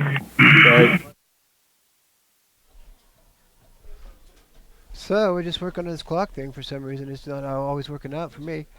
And Tim's home special moves too. So you're watching Redman Football on www.usd237. And next channel 165. We'll be putting on TV on Sunday night, probably about 9:30 or so. And I can do that from home. So handy stuff, technology, cool tools rule. And I'd like to thank Robbie and Jesse Ray for doing the play-by-play, one of the finest play-by-play announcers, and Kelly Mann in the area. And they've been doing this Redmen Football for quite some time. Of course, Tad Phelps did it previous to that. So always some good support from KKAN and KQMA. You're watching Redmen Football. Here we go, rock and roll. Maybe punt this one way, but you got to be careful as this could be a fake as well, being in the Redmond territory going into halftime. So Finney drops back to punt. Low snap again. Finney able to get this punt away. A huge punt here by Finney as Trenton Colby corrals it at the 5. He's up to the 10. Colby's at the 15. He has blockers at the 20. Cuts back at the 25. Still on his feet at the 30. And he's finally going to be buried at the 30-yard line as Jordan Finney brings him down. But a huge return by Trenton Colby. Trenton Colby, that one's one that the coaches are probably there gritting their teeth at a little bit on the 5-yard line. What are you doing? What are you doing? All right, that's fine. Okay, we'll go with that. But that was a one that, plant your feet on the 10. If it goes above your head, let it go. And, Trenton Colby cleared it back to the 5, got out to the 35. So good return there for Trenton Colby. So 1st and 10 for the Redmen, ball at their own 29-yard line. 36 seconds left to go in this first half. Kugler split out to the right. Wishbone set behind Trenton Colby as we're tied at 7 here between Smith Center and Plainville. Quick pass for Trenton Colby. He's under pressure. He's got to roll to his light. Stays on his feet, gets the pass off, and Nolan Lehman couldn't haul that in. He put down at the right spot, though, as he had to try to get rid of that one. He had pressure coming from the backside. threw it towards the sideline where either Lane was going to come up with it or it was going to go out of bounds and not let the Cardinal defender come through there and try to pick that one off. So good ball positioning there for Colby where only his guy can catch it. So 2nd down and 10 for the Redmen. Ball at their own 29-yard line. 30 seconds left to go in the first half. The Redmen going to go with the broken bone as Kugler and Atwood split out to the right. Shoemaker and Hendrich, the running backs in the backfield behind Trenton Colby. There's a snap. He pump fakes. Colby under pressure, breaks the first tackle, gets the pass off to Kugler up the sideline. Kugler hauls it in! Oh, and then he couldn't finish the catch as it goes incomplete. As Kugler had the catch, as he was turning to fall, and popped out, and it's 3rd down and 10 with 21 seconds left to go. I didn't catch who was in Dewey. The defender on Dewey was. He made a nice play on that one. Kugler went up, caught it, went to turn. Dewey got his hand in there at the last second, just popped that out before really Kugler could do anything with it. So it was an incomplete pass instead of a fumble. You got to give your hats off to Dewey on that play as he played that perfectly. He knew he wasn't going to be able to out-jump Kugler, let him come down with it, and then just be there to pop that ball out. 21.8 seconds left to go in the first half. We're tied at 7 here between Smith Center and Plainville. Kugler split out to the right. Wishbone set behind Trenton Colby. 3rd down and 10 for the Redmen. Ball at their own 29-yard line. There's the snap. Fakes the handoff. Colby under pressure again. Looks for Kugler. Kugler does haul this one in. Picks up the 1st down. That's complete to Kugler. Kugler had to come back for that one. Right as he was getting hit, Dewey hit him in the back. So if that would have been an incomplete pass, they might have been able to get him for defensive pass interference. Maybe just a little bit too early, but either way, Kugler able to haul that one in and get the 1st down off of it. 1st and 10 for the Redmen. Ball at their own 41-yard line. We'll see if the Redmen even get a playoff here, as now Coach Sass wants to call a timeout. So it looks like he's been trying to call a timeout for a little while there. We'll see if they put any time back on the clock here, but timeout by the Redmen. Believe that's the Redmen called a timeout anyway, is the referees talking to Coach Sass.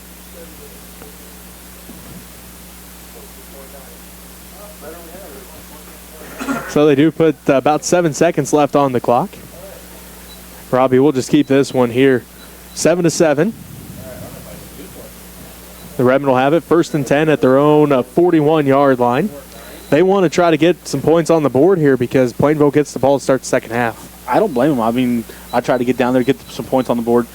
If you can get down into even field goal range and get 3 points on the board, some points are better than no points. So the Redmen got to figure out what they can go here. And, they've showed the broken bone. Do they have the spread offense maybe they could bring out here to maybe try to air some things out and show something that the Cardinals aren't ready for? We haven't really seen them spread things out this year very much. They've went with the broken bone, like you said, but we haven't really seen them spread everything out and only have one back in the backfield. But we'll see what happens here. It is just Kugler split out to the right. Wishbone set behind Trenton Colby. Again, 1st and 10. Ball at their own 41-yard line. 14.9 seconds left to go in the first half. We're tied at 7 here between Smith Center and Plainville. The right to play at Lewis Field Stadium next Saturday is on the line.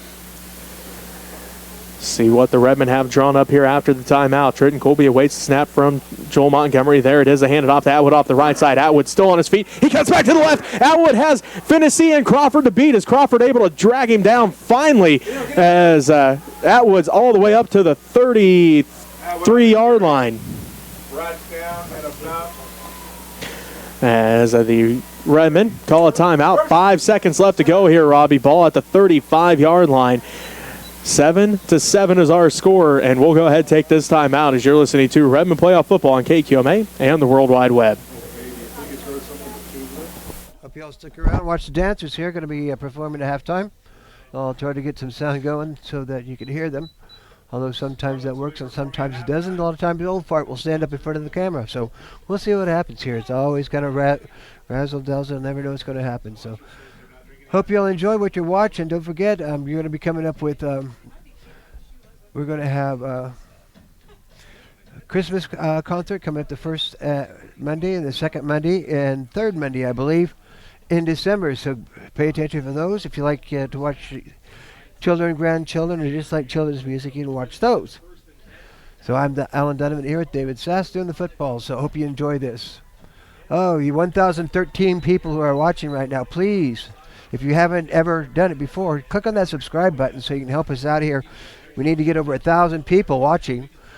subscribe. That will help us get money from YouTube and from Google. So you're watching Redmen football. Here we go. Rock and roll. Go Redmen. 5 seconds left to go as they change up.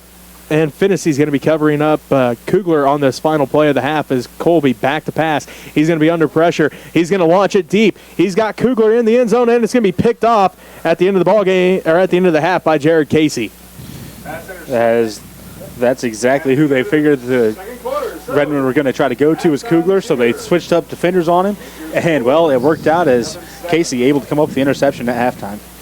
We'll send him back to the station. We'll be back to wrap up the first half right after this as you're listening to Redmen Playoff Football on KQMA and the World Wide Web.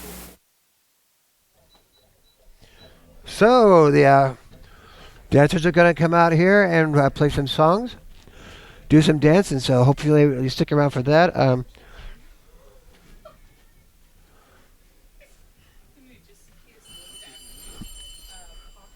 Where are the dancers? Huh. Oh, they'll be here shortly. Yes, for now.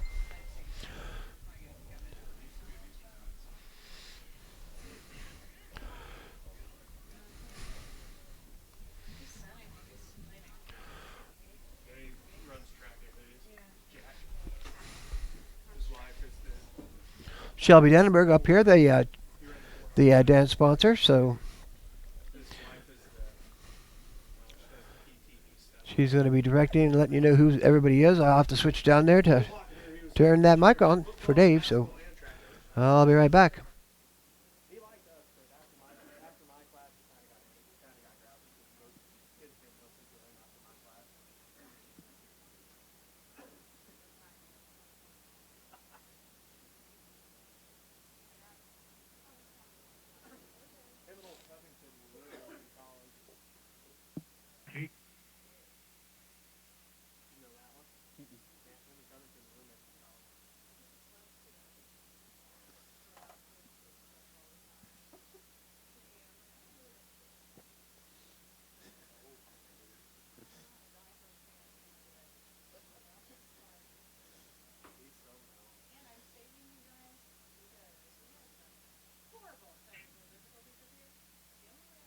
Spot.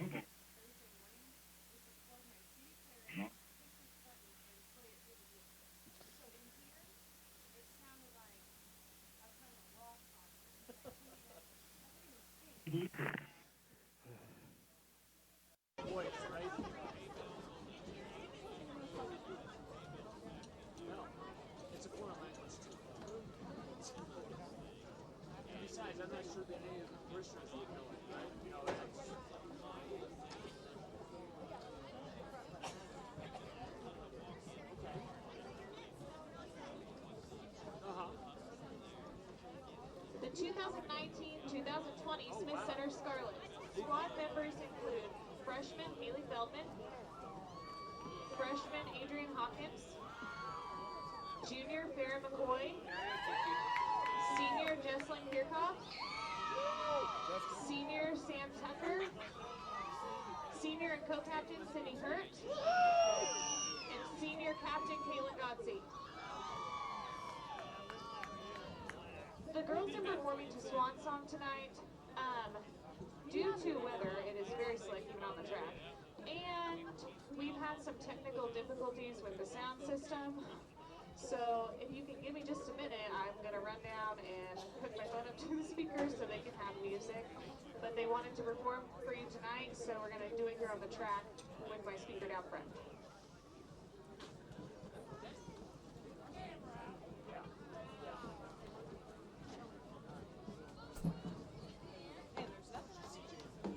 Don't fall. So they're sitting there, they're all one up, and they got around and right flank, and that's another game. Jason is wearing this. Yeah. Just as Art's getting those yards, is probably. So I asked him, so, see you got your ribs on. Yeah, first time out this year. Sir? Yeah. Sir?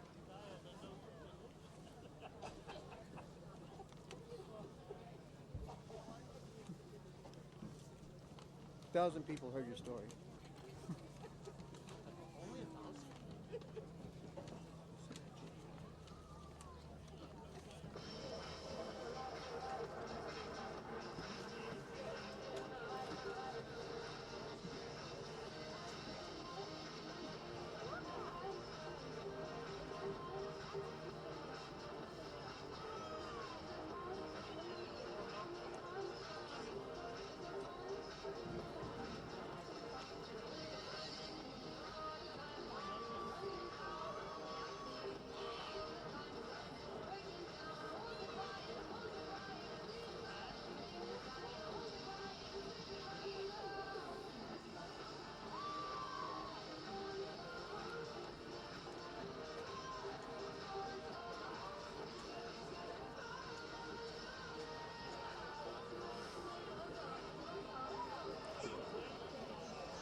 Some people.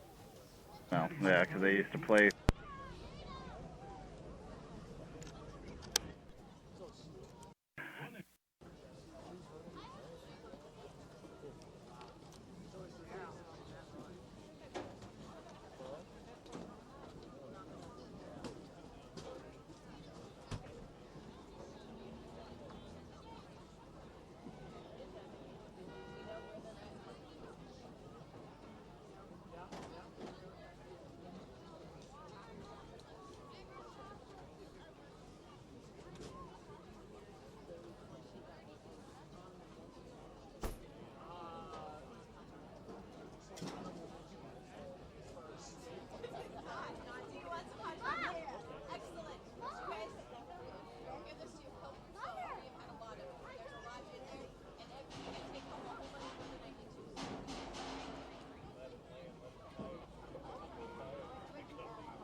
Oh, somebody let you know? Okay. You sit right there. I'll be just fine. I have no idea. I've got to do that today. Just putting cows in today. Oh, good deal. 80 acres, 7, You're right, yeah, 88. and $7. Yeah, 5, 6. that sounds right to me. We'll get it checked. to you. I'll have to show you the deer they shot down there. Have you seen that big 13-point big buck? When did they get him? Last week. Unless there's another one. I'll have to show, I don't have a camera or my phone. I'd show you a picture. Well, I just checked my game camera tonight, and I had one on there. He was about a 5x5. This one had 13. Had one sticking straight, kind of back off. He's mean. Yeah, I'd heard somebody tell me that they got him. They got him. Yep. Who did? We got some friends from Wisconsin that come down every Oh year. yeah, you told me. Yeah, and they were set up somewhere down on the soybeans. And we got him. So I'll show you a picture sometime. Okay. I'd heard that there was one there. Yeah. Well, Trish Campbell had been telling me about him. So Yep.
That one.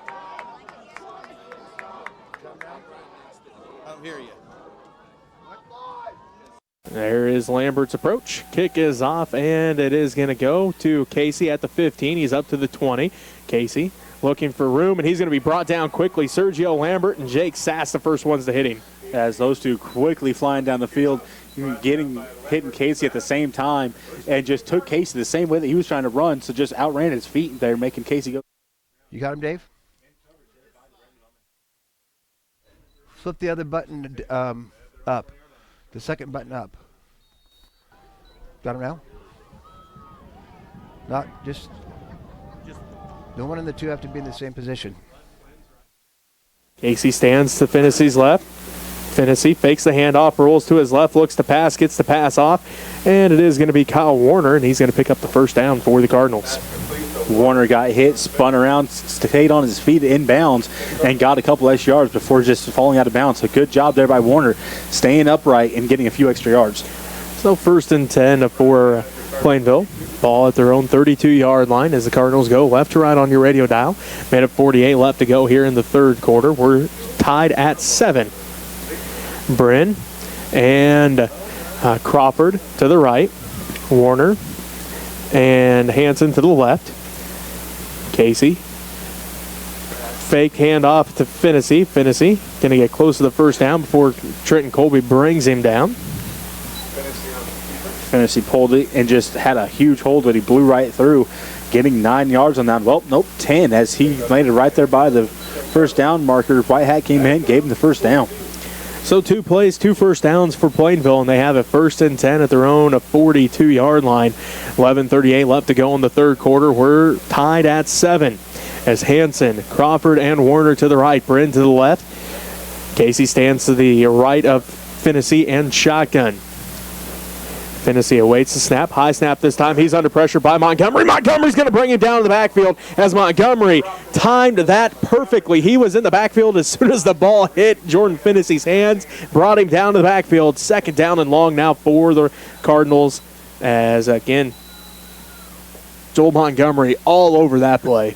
Well, not only did Montgomery time that perfectly, but he timed the right side as well because Finney got the snap, turned, and there was Montgomery right there. So Finney tried to turn to go the other way, but he was already too late as Montgomery was right there. So Montgomery had an easy shot to take Finney down from behind. Loss of 3. 2nd down and 13. Casey gets the handoff. He's met in the backfield.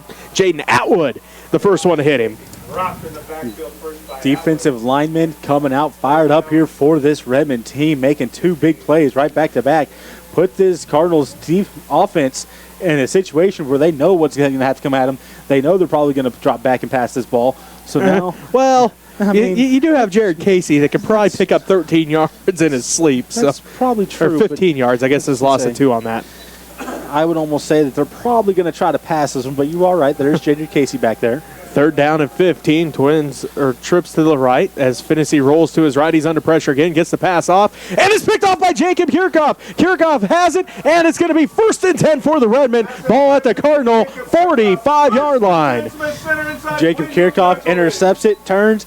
And, well, there's one of his own players there and gave him a stiff arm to get out of the way. So Kirchhoff trying to make some quick moves there to get upfield, but good read there by Jacob Kirchhoff getting in the way of that pass and just bringing it back down to the field in his hands. Man, the sophomore, ever since he came back from injury, has been playing lights out, especially once he got back into the starting lineup at that linebacker position. He has been great for this Redmond defense, and he stepped up right there.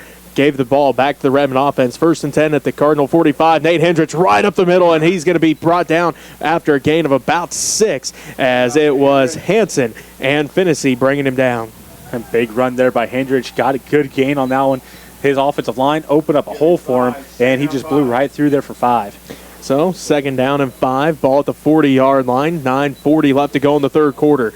We're tied at 7. There's the handoff to Atwood off the left side. Atwood is going to be met by Jared Casey. Casey's going to start to pull him back after a gain of a couple. Casey tried to pull him back. Offensive line tried to push Casey the other way. So Casey trying to get him to go one way, and offensive line was like, we're going to try to get you going the other way. As now the pile clears up. Going to be 3rd down and 3. Ball at the 38-yard line. 9:08 and counting left to go on the ball in the third quarter. We're tied at 7 here between Smith Center and Plainville. And let's see if Plainville jump first or if the Redmen get called for false start. It is false start on the Redmen, so instead of 3rd and 3, it's now 3rd and 8.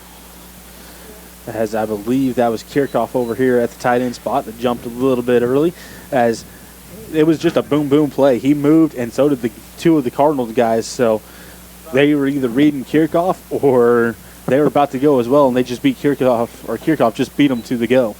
So 8.5 minutes left to go in the third quarter. The Redmen and the Plainville Cardinals tied at 7. There's a snap. Quick pass to Kugler. Kugler, stiff arm on Dewey, and he's going to be drug out of bounds well short of the first down marker. As you got to hand it to Dewey out there by himself on Kugler. Kugler's been able to, all season on that quick pass out there to him, make a guy miss and get huge yards off of it. Dewey able to stick in there, let the stiff arm come out. Instead of letting the stiff arm push him back, he just grabs a hold of the arm and tries to move the arm around and get inside on Kugler. So he's doing a good job out there by himself. 4th and 6, ball at the Cardinal 41-yard line. 8:19 left to go in the third quarter. We're tied at 7. The Redman offense out there on this 4th and 6. There's a snap. Trenton Colby again back to pass. He's looking for Kugler, and can Kugler haul it in? And they're going to say incomplete pass over the far sideline. Turnover on downs. As that was a tough pass going over there to the sideline as Kugler was in double coverage. Put it where only Kugler could come up with it, though. And unfortunately for the Redman, Kugler not able to come up with that. Just good defensive coverage there by the Cardinals. They had 2 defenders on him and able to knock that ball down. So the Cardinals start 1st and 10 at their own 41-yard line. 8:12 left to go here in the third quarter. It's 7-7 here between Smith Center and Plainville. Trips to the right for Plainville. That is Hanson, Crawford, and Warner.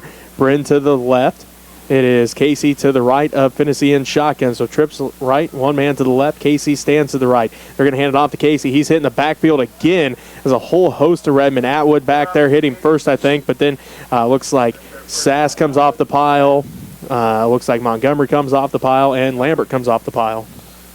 The host of Redmond back there quickly as Casey made the first guy miss, but there wasn't too much movement after that as the Redmond right there to wrap him up and bring him right back down. Quick update for you. Norton has scored in the fourth quarter of their ball game. They now lead Hoisington 7-0.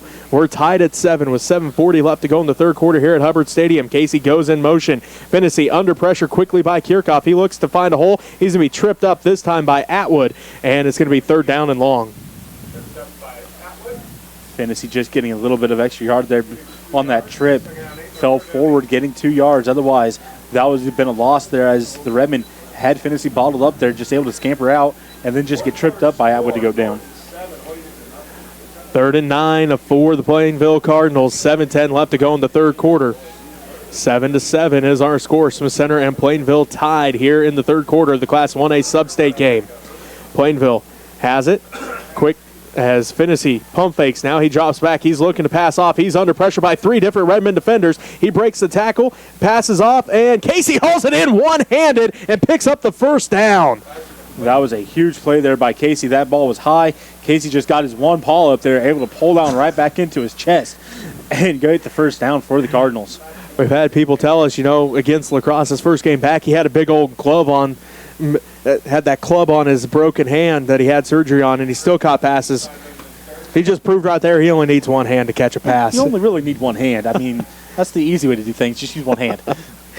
As he was kind of falling to the ground, reached up, picked that ball out of the air, picked up the first down. It's 1st and 10 for Plainville. Ball at the Redman 48-yard line. Just under 6.5 minutes left to go in the third quarter. We're still tied at 7 here between Smith Center and Plainville. Finney hands it off to Casey. He's blown up in the backfield. There's a couple different Redmen there. Shelton Rothschild comes off of his ankles, and I believe Jay Natwood back there as well. Rothschild was the first one through there. He shot through quickly, got into Casey's ankles, and just held on as he was waiting for teammates to come through. Loss of 4 on the play. Ball back at the Cardinal 48-yard line. 2nd down and 14 for the Cardinals. Just under 6 minutes left to play in the third quarter. We're still still tied, I should say, here between Smith Center and Plainville, 7-7. Hanson, Crawford, and Warner to the right. Bryn to the left. Casey stands to the right of Finney and shotgun. Second down and 14 for the Cardinals. Finney rolls to his right, gets the pass off, and Hansen hauls it in. And let's look. It's going to be 3rd down and 5. So gain of 9. Good pass over here to Hansen, as Hansen was wide open on the sideline. Just nice, easy pitch and catch out there for him. Hansen got it kind of over his head a little bit, which made him lose his stepping. Otherwise, he had more room to go with on that one, but fell down instead. Ball at the Redmen 42-yard line. The line to get is the Redmen 37. So 3rd down and 5 for the Plainville offense. Hansen, Crawford, and Warner to the left. Bryn to the right. Casey stands to the left to finish in shotgun. 3rd down and 5 for the Plainville Cardinals. 5:36 left to go in the 3rd quarter. Finney passes to the sideline, and again Hansen hauls it in for a 1st down. Just a little comeback pass as Hansen went out there on the sideline, got his guy going backwards, all of a sudden just stopped and came right back to the quarterback, opened up his chest. Quick pass right into his chest. So Hansen hauls in the 1st down grab. 1st and 10 for Plainville. Ball at the Redmen 32-yard line. 5.5 minutes left to go in the 3rd quarter. 7-7 is our score. Hansen, Crawford, and Warner to the right. Bryn to the left once again. Casey stands to the right of, now he's going to move to the left of Finney in shotgun. 7-7 is our score here between Smith Center and Plainville. Finney continues to look to the sideline to Coach Stevenson on the call. Now it looks like they're ready to go here. And see one final look at his play chart. Gets the ball, takes it to the left, all the way up the Cardinal sideline for a 1st down. Cardinals getting things going here, as that one was a nice run by Finney. They've been just kind of scampering him out there, rolling him left, rolling him right. This time able to keep it along the sideline and getting the 1st down off of it. The ball at the Redmond 20-yard line. Their first trip into the red zone for the Cardinals. 5:17 and counting left to go in the 3rd quarter. 7-7, Smith Center and Plainville. Here at Hubbard Stadium, Crawford, Hansen, and Warner to the right. Bryn to the left. Casey stands to the right of Finney in shotgun. 5 minutes left to go in the 3rd quarter. Again, tied at 7. They hand it off to Casey. He's met in the backfield. Joel Montgomery and Brell Spees hit him first. Not a lot of room there for Casey to go, as he got the handoff, barely got back to the line of scrimmage, and was met by a host of Redmen, able to bring him down. Looks like no gain on the play. 2nd down and 10. Quick update for you. 3rd quarter action. Centralia up on Jackson Heights, as Jackson Heights on the board now 28-6. Centralia leads Jackson Heights. 4.5 minutes left to go in the 3rd quarter of our ball game. We're tied at 7 here between Smith Center and Plainville. Trips to the right, one man to the left again for Jordan Finney. 2nd down and 10 from the 20. Finney going to keep it around the left side again, as he's going to pick up a nice chunk of yards here on 2nd down to make it 3rd and very manageable here for the Plainville Cardinals. Just a quick keeper out to the outside, making sure that Finney can use that speed going down the sideline and get some good yards. It's like ball going to be spotted at the 12-yard line. We'll call it 3rd down and 2. Ball at the 12-yard line. The line to get the 10-yard line here. So 3rd down and 2. Trips to the right. Casey stands to the left of Finney. Bryn stands far out to the left. Out a wide receiver. Finney gets the snap. He's going to roll to the left again. He's going to pick up the 1st down and more. Finney up the sideline. He's going to score. This time from 12 yards out. Jordan Finney with his 2nd touchdown of the ball game. This time on the offensive side of things from 12 yards out with 3:38 left to go in the 3rd quarter. Plainville takes a 13-7 lead. Running the same exact play. Got the snap, rolled to the left side, and just took off downfield as his blockers out there in front opened up a hole along the sideline. So Finney, wide open gap to go down the sideline. The Redmen didn't adjust to what was happening in the last couple of plays, as it was just roll Finney left, roll Finney right, roll him back out, and a couple runs off of it. So Redmen had to adjust to that to make sure that they're containing Finney and not letting him get outside of the line of scrimmage. So Bryn comes out to kick the extra point. I believe that's Bryn. Excuse me, it's Parker Krobe. Krobe's kick is up, and it's blocked by the Redmen. As was it Griffin Kugler that got his hand on that? Shelton Rothschild celebrates as yes, it is a Griffin Kugler. That may be the difference in this ballgame, Robbie. We'll wait to see, but Griffin Kugler with a huge special teams play and a block of the extra point. That was a great job there by Griffin Kugler, coming in quickly. Last time he was almost in there as well. This time able to get in there and lay out just a hair sooner and get his hand on that one and knock it right out of the area. So nice job there by Kugler. But nonetheless, Plainville on the board again. 13-7, Plainville leads Smith Center. 3:38 left to go in the third quarter. You're listening to Redman football on KQMA and the World Wide Web. And on www.usd237 and XX channel 165, I see 1,080 people watching right now. I hope that you people out there who are watching, just click on that subscribe button if you see it available there on your computers, your cell phone, wherever you're watching.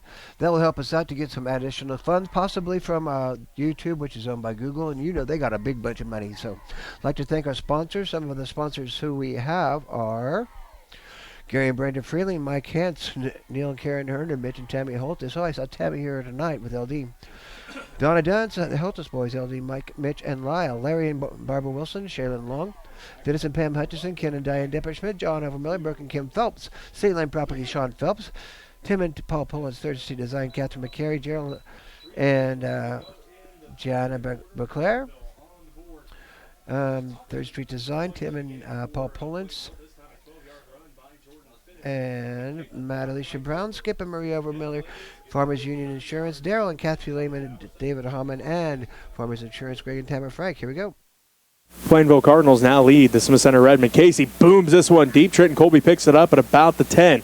He's going to fake the handoff to Kugler. Colby finds a hole. Colby still on his feet, and he's finally drugged down at about the 30-yard line. Great return by Trenton Colby, but there is a flag on the play back at the right at the 20, and there's one at the 23 as well.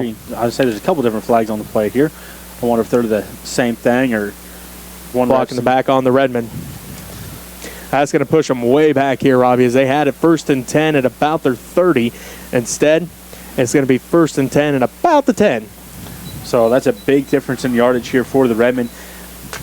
Got it kind of, well, I mean, they got a whole nother quarter, but kind of got to use the clock as well here to make sure that the Cardinals can't get that offense back out here maybe in this third quarter and carry it into the fourth quarter, but also got to make sure that you can move the ball enough to get downfield and get into the end zone. So Redmen have to be wise here on what they do and make sure that those penalties are very, very limited to none. 1st and 10 from their own 10 is what the Redmen face here. 3.5 minutes left to go in the third quarter. Plainville leads Smith Center 13-7. Kugler split out to the right. Wishbone set behind Trenton Colby. The Redmen go right to left on your radio dial. There's a snap. They hand this one off to Atwood. Atwood finds a hole off the left side, breaks the first tackle, and he's going to be drugged down by Jared Casey, and now there's a late flag. This may be on Jared Casey as he had a hold of Jaden Atwood very high on those shoulder pads. We'll see what this call is all about here, Robbie. Well, the ref's talking about it, but I think you're going to be right. I think this is going to be on Jared Casey, possibly for a horse collar tackle. It is personal foul face mask, so it's not on Jared Casey, it's on the other defender, but nonetheless, a huge break here for the Redmen as Jaden Atwood had a great run. Nice pickup there, but that personal foul really helps the Redmen field position-wise. I'd say that puts them back out to just a little bit before where they were starting at before they got the block in the back off the kick return, so helps them out tremendously here, gets them out of the shadow of their own goal line. Ball at their own 30-yard line for the Redmen. Wishbone set behind Trenton Colby. There's a snap. They hand this one off to Hendrich. Hendrich breaks through the first tackle, cannot break through the tackle of Hansen and Finnessy. Still going to pick up a couple on the play, though. You look back to last week, Hendrich, he had 30-some carries. Tonight he has 5. So a little bit difference in running here with the Redmen as tonight's workload so far has been Jaden Atwood. He has 15 on the night so far, so kind of switching up here who gets the workload tonight. Just under 3 minutes left to play in the third quarter. Plainville leads Smith Center 13-7. The Redmen have it 2nd and 8, ball at their own 32-yard line. Counterplay with Shoemaker around the outside. He tries to use that speed to get the outside. He's got the first down and more as Colton Shoemaker with a big play here on 2nd down to get the Redmen first down and more. It's 1st and 10, ball at their own 43-yard line. Well, Shoemaker's one that also doesn't have a lot of carries. That was his 5th carry of the night. Going into halftime there, he had 8 yards, so he had another 12 to that. So good run there by Shoemaker. Kirchhoff comes to the sideline. Lehman comes in at tight end. 1st and 10 for the Redmen. Ball at their own 43-yard line. 2.5 minutes left to go in the third quarter. Plainville leads Smith Center 13-7 here at Hubbard Stadium in the Class 1A sub-state matchup west side of the bracket. Wishbone set behind Trenton Colby as the Redmen go right to left on your radio dial again. Colby keeps it himself off the left side. He breaks the first tackle, and then Casey able to bring him down. Not until Colby picks up 5 on the play. Bring up 2nd down and 5, ball at the Redmen 48-yard line. Trent Colby read down pretty good there as he was coming to the sideline, looked to the sideline, didn't see that he could get the corner, and just cut through a little hole there and able to bounce off a couple defenders to get 5 yards. So we'll see what the Redmen have drawn up here as Jacob Kirchhoff comes back into the ball game. 1:54 and counting left to go in the third quarter. Plainville leads Smith Center 13-7.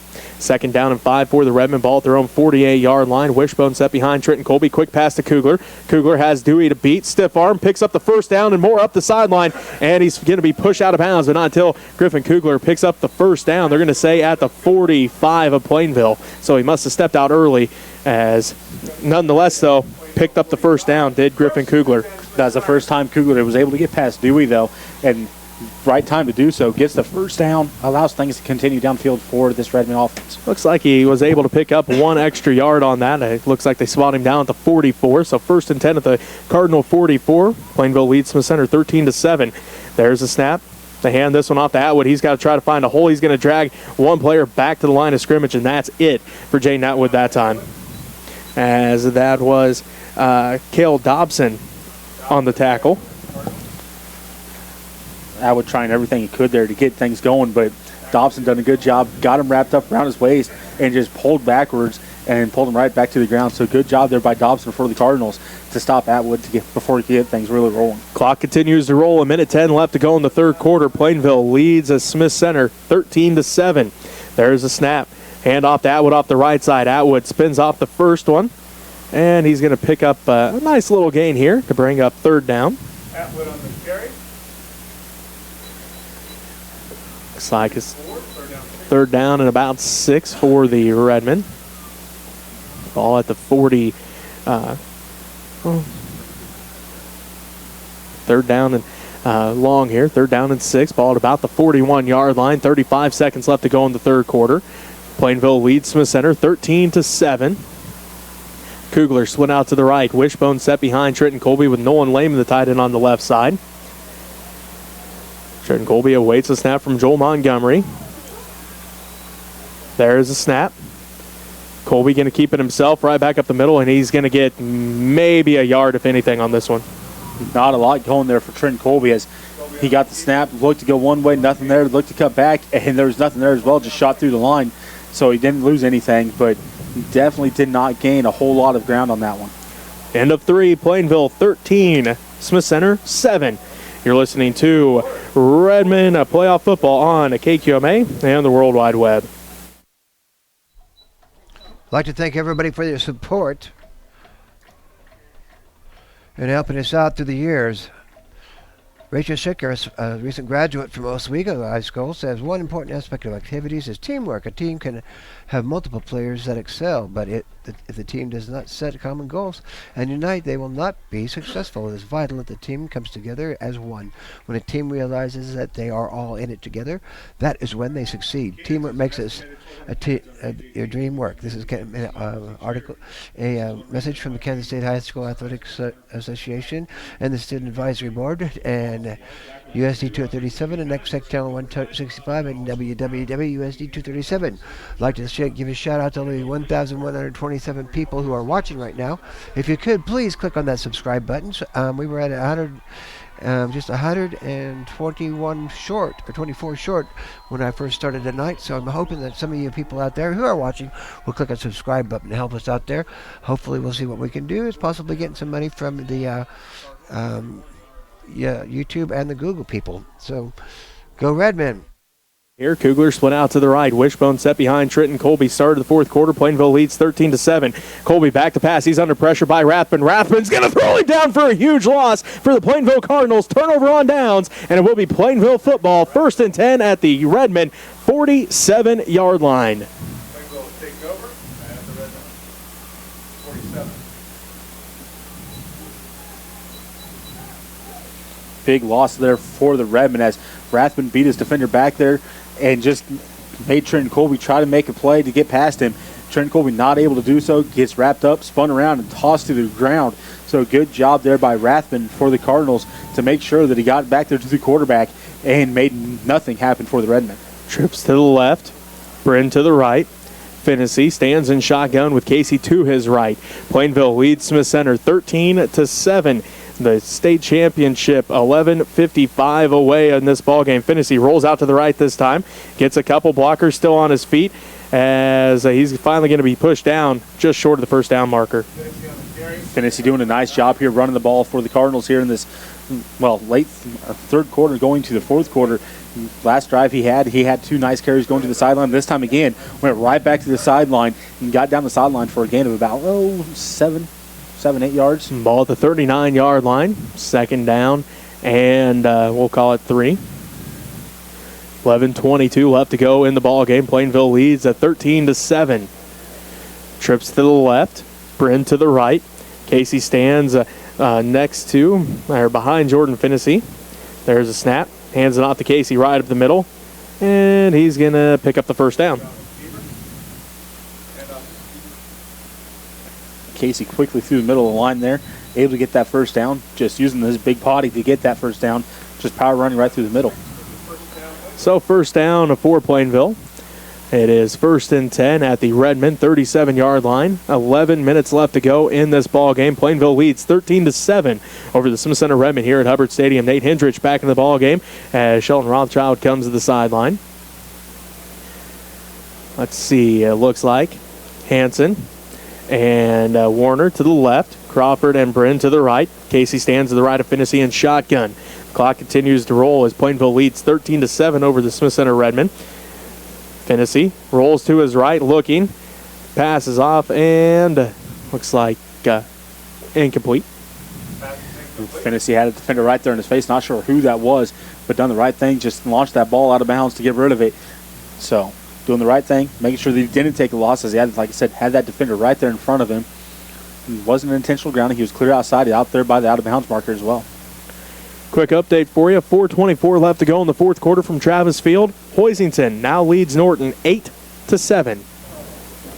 10.5 minutes left to go in our ball game. Plainville leads Smith Center 13-7. Twins left, twins right for Jordan Finney. Casey stands to his left in shotgun. 10.5 minutes left to go in our ball game. Plainville leads Smith Center 13-7. Finney going to keep it around the left side again. Finds an opening. Finney breaks one tackle, and he's going to be finally written down by Kirchhoff and Hendrich, but there is a flag well back here, even in the backfield. I believe there might be a holding and then as well maybe a block in the back. See what the flags are all about here as the referees talk things over. Block in the back on the Cardinals, so instead of a huge run by Jordan Finney, this one's coming back, Robbie, as this is even in the backfield by a couple yards, so I believe this is a spot foul, so it'll move him back even further from that spot. As I believe you are right. Yep, he went from the spot where it happened at. Back to the 49. That is a big break there for the Redmen and getting some things going for him as moves things backwards and allows them to continue going in the way they need to go. So second down and 22. Late third quarter, Centralia all over Jackson Heights, 36-6 in that one. 10:15 left to go in our ball game. Plainville leads 13-7 over Smith Center. Finney rolls out to the right, looking to pass. Passes to the sideline. Hanson hauls it in. As Shoemaker brings him down. Still going to bring up third down, though, for Plainville. That was a big catch there by Hanson along the sideline. Gets it back down into third and manageable, at least, for the Cardinals. So third down, and we'll call it 6. Ball at the Redmen 32-yard line. 10:05 left to go in the fourth quarter. Plainville leads Smith Center 13-7. One man to the left, trips to the right. Finney stands in shotgun with Casey to his left. Third down and 6 for Plainville as they go right to left on your radio dial. There's a snap. Finney follows Casey to the left. Finney tries to get to the outside. Atwood hits him first. Montgomery hits him. Conrad hits him. Then Kirchhoff finally brings him down, but he's going to be close to that first down marker. And I believe that a couple different players down. I think Finney's down for the Cardinals as he finally gets back up. But unfortunately for the Redmen, I believe Jay Natwood's still down on the ground for the Redmen with 10:02 left to go in the fourth quarter. Plainville leads Smith Center 13-7. We'll take a injury timeout. We'll be back right after this as you're listening to Redmen Playoff Football on KQMA and the World Wide Web. Hope you enjoy what you're watching here at Redmen Football, and doing the best we can with what we've got. I think it's turning out pretty good here. I'd like to thank everybody who's watching. Hope you enjoy it. we've got a lot coming up here in the next few months. Of course, basketball is going to be coming up. I talked to Brock. I'm trying to get some more wrestling on TV and on the internet, so we'll see what happens there with that. Hopefully, we'll be able to train some of the wrestlers who are injured and or non-wrestlers. So we'll be able to put some wrestling on there. That's what we're hoping for, along with basketball. Girls and boys basketball got that Russell tournament coming up there in December. So hope y'all can possibly come out and watch. So you're watching Redmen football on WWWUSC 237 XXL 165. In short for the Plainville Cardinals as they continue to look at the injured Jaden Atwood. As, of course, we hope everything will be all right with Jaden as he's had a great senior year. He still has wrestling to go, but right now, Robbie, he's still down for this Redmond defense as he's had a great game tonight. We hope the best for Jaden Atwood. We really do. He's had, like I said, he's had a great season so far. Hopefully this isn't anything too serious as, well, he went to make the first initial hit and missed, and I think that was a knee that hit the ground that they're looking at first. So it had a lot of force hitting the ground there on that knee, but hopefully it's nothing too serious for him. All right, well, we wanted to come back to let you know that it was fourth and it will be fourth and short for Plainville as the ball is at the Redmond 27-yard line. We'll have that fourth down play coming up as you're listening to Redmond Playoff Football on KQMA and the World Wide Web. Of course, Thanksgiving break's going to be coming up next week, so hope everyone has a safe and happy holiday there at Thanksgiving. Possibly people going out to see friends and stuff like that. And family, wherever you're going, please be safe when you're driving.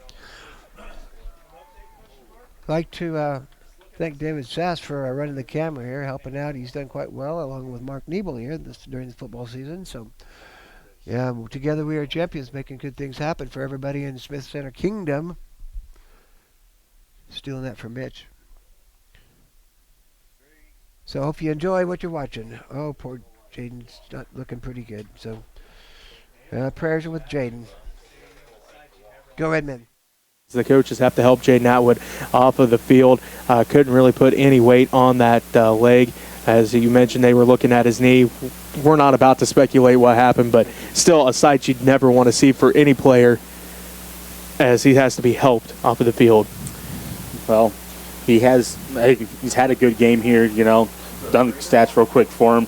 He has 107 yards on 17 carries so far, so he's done a good job here for this Redmond team. And you said it, that's never a sight you want to see, is the player getting helped off the field by the coaches. Fourth and short for the Plainville Cardinals. Colton Hairsnape in a defensive tackle for the injured Jaden Atwood. It is trips to the left, Bryn to the right. Jordan Finney stands in shotgun with Jared Casey to his right. 10:02 left to go in this ball game. Plainville leads 13-7. Finney going to keep it himself. He is around the right side. He's hitting the backfield, pushes it forward. Did Trenton Colby stop him? It's all going to depend on the spot here, Robbie, as Trenton Colby brought him down to the backfield. We'll see. Let's toss the ball closer to the chains to look at it a little bit closer. And they're bringing the Redmond ball in, so maybe. Timeout by the ref. He wants to measure this as this is a huge play. There's still 10 minutes left to go, Robbie, but you just feel this is a huge fourth down play because Plainville leads 13-7. And they're stretching the chain. It's down, and it looks short. It is short. Great stop by Trenton Colby as he stops Jordan Finney just short. Turnover on downs. Redmond football. 1st and 10 at their own 27-yard line. Trenton Colby quickly got through there, hit Finney, and just spun him. Didn't try to put him down hard, just spun him. Get that ball going away from the chain so he can't try to extend it out there. So done the right thing and got him down behind the line of scrimmage. So 1st and 10 for the Smith Center Redmond. No Jaden Atwood. Hendrich moves to the running back. Jake Sass in at fullback. There's the snap. Colby going to keep it himself. He finds an opening to the left side. Tries to get to the outside. Colby's up the sideline. Colby's off to the races as he's got a huge first down and more. Trenton Colby had the fourth down stop, and now he's got the first down as they threw him all the way to the track. Trenton Colby got all the way. He was like in lane 7. First and 10, Smith. Got thrown all the way out onto the track, but nonetheless, Robbie, it's 1st and 10 for the Redmen. And is there a flag on the far side? Nope, there's just something down on some tape down on the far side. But nonetheless, Robbie, a huge first down run. Trenton Colby got the 4th down stop. Now a huge run, and it's 1st and 10 for the Redmen. Ball at the Cardinal 39-yard line. Trenton Colby started going one way, all of a sudden just cut back, and there was a wide open green lane of field in front of him, and he used his speed to his advantage. Unfortunately for him, there's a guy on the other side called Finnessy that has just as much speed and able to get over there and push him out of bounds. 1st and 10, ball at the Cardinal 39-yard line. Wishbone set behind Trenton Colby with Kugler split out to the right. Colby back to pass. He's looking for Kugler. Kugler makes the break, catches the ball. Kugler up the sideline. He's at the 15, 10, and then Hansen finally rides him down at the 7. What a great pitch and catch that time between the quarterback and his great wide receiver on the outside. Griffin Kugler's had a great season and a huge catch there to get the Redmen down to the 7. You want to talk about making a big catch there. That pass was put out there before Kugler even looked.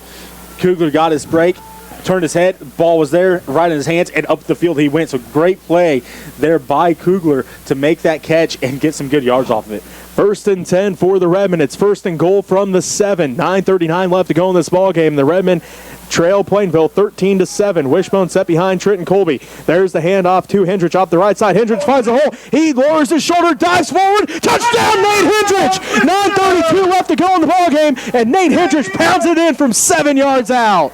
Nate Hendrich with a huge run, gets going through the middle, able to just knock his way around, being a big bully fullback there, able to punch in and get himself into that end zone from 7 yards out. These fans for this Redmond team are up on their feet now. This is a ball game, folks, going back and forth as it should.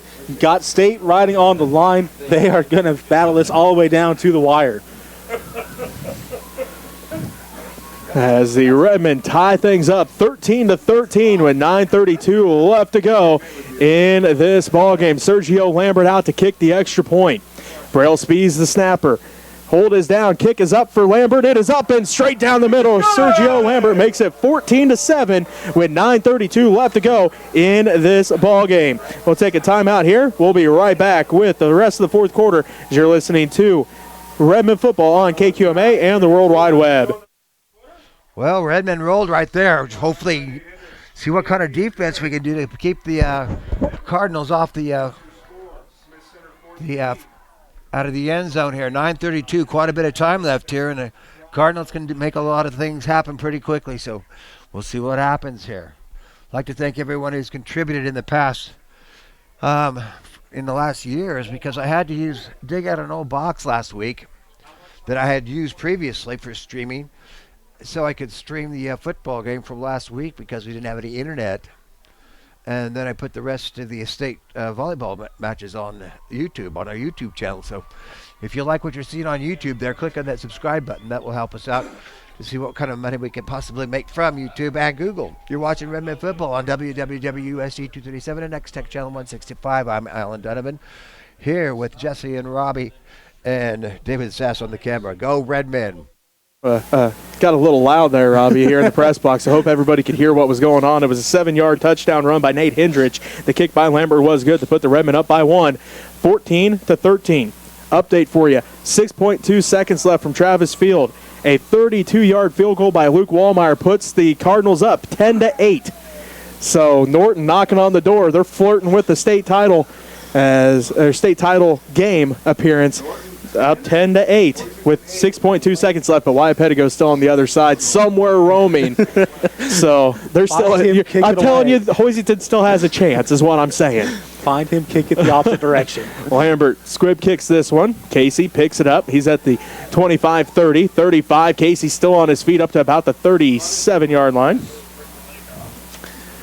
As the Redmen coming out here for this defensive stand now, they got to watch the outside edge. Finney's been able to get outside to the outside and use his speed going outside there and get some yards. So the Redmen definitely have to watch out for the outside, but they also got to watch for Jared Casey coming right through the middle of this line as well.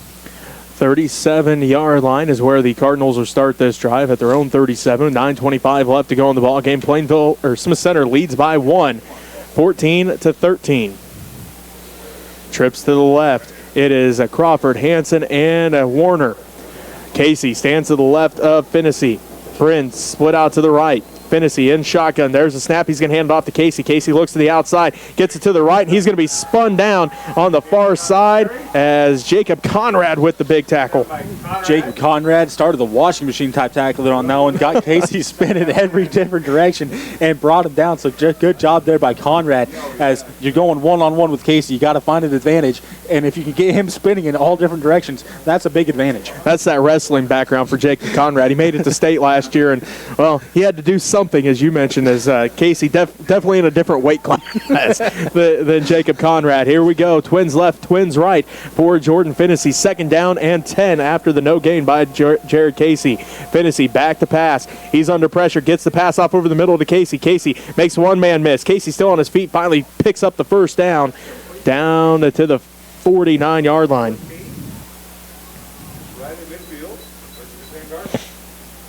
So 1st and 10, they are going to put him down right at the 50, Robbie. So 1st and 10 at the 50-yard line. Plainville, 8.5 minutes and counting left to go in this ballgame. Smith Center leads by 1, 14-13. Twins left, twins right. Fennessy with Casey standing to his left. The Redmen faithful on their feet getting into this one, Robbie, as they got a lead late in this ballgame. Fennessy back to pass. There's a whistle here. False start on the Cardinals. As that helps the Redmen out here. Like you said, though, this Redmen crowd getting into it. You got the guys out there on the field waving their arms, trying to get their crowd going. You got guys on the sideline. They're telling this crowd, hey, we want you in this game. We need you. And that happens when you can get the crowd into the game. You get false starts because guys on the far side of the field, they can't hear as well because of the crowd drowning out the calls. Again, Colton Hairsnape in at that defensive tackle position with the unfortunate injury to Jaden Atwood late in this ball game. So Colton Hairsnape in at defensive tackle. It's 1st and 15.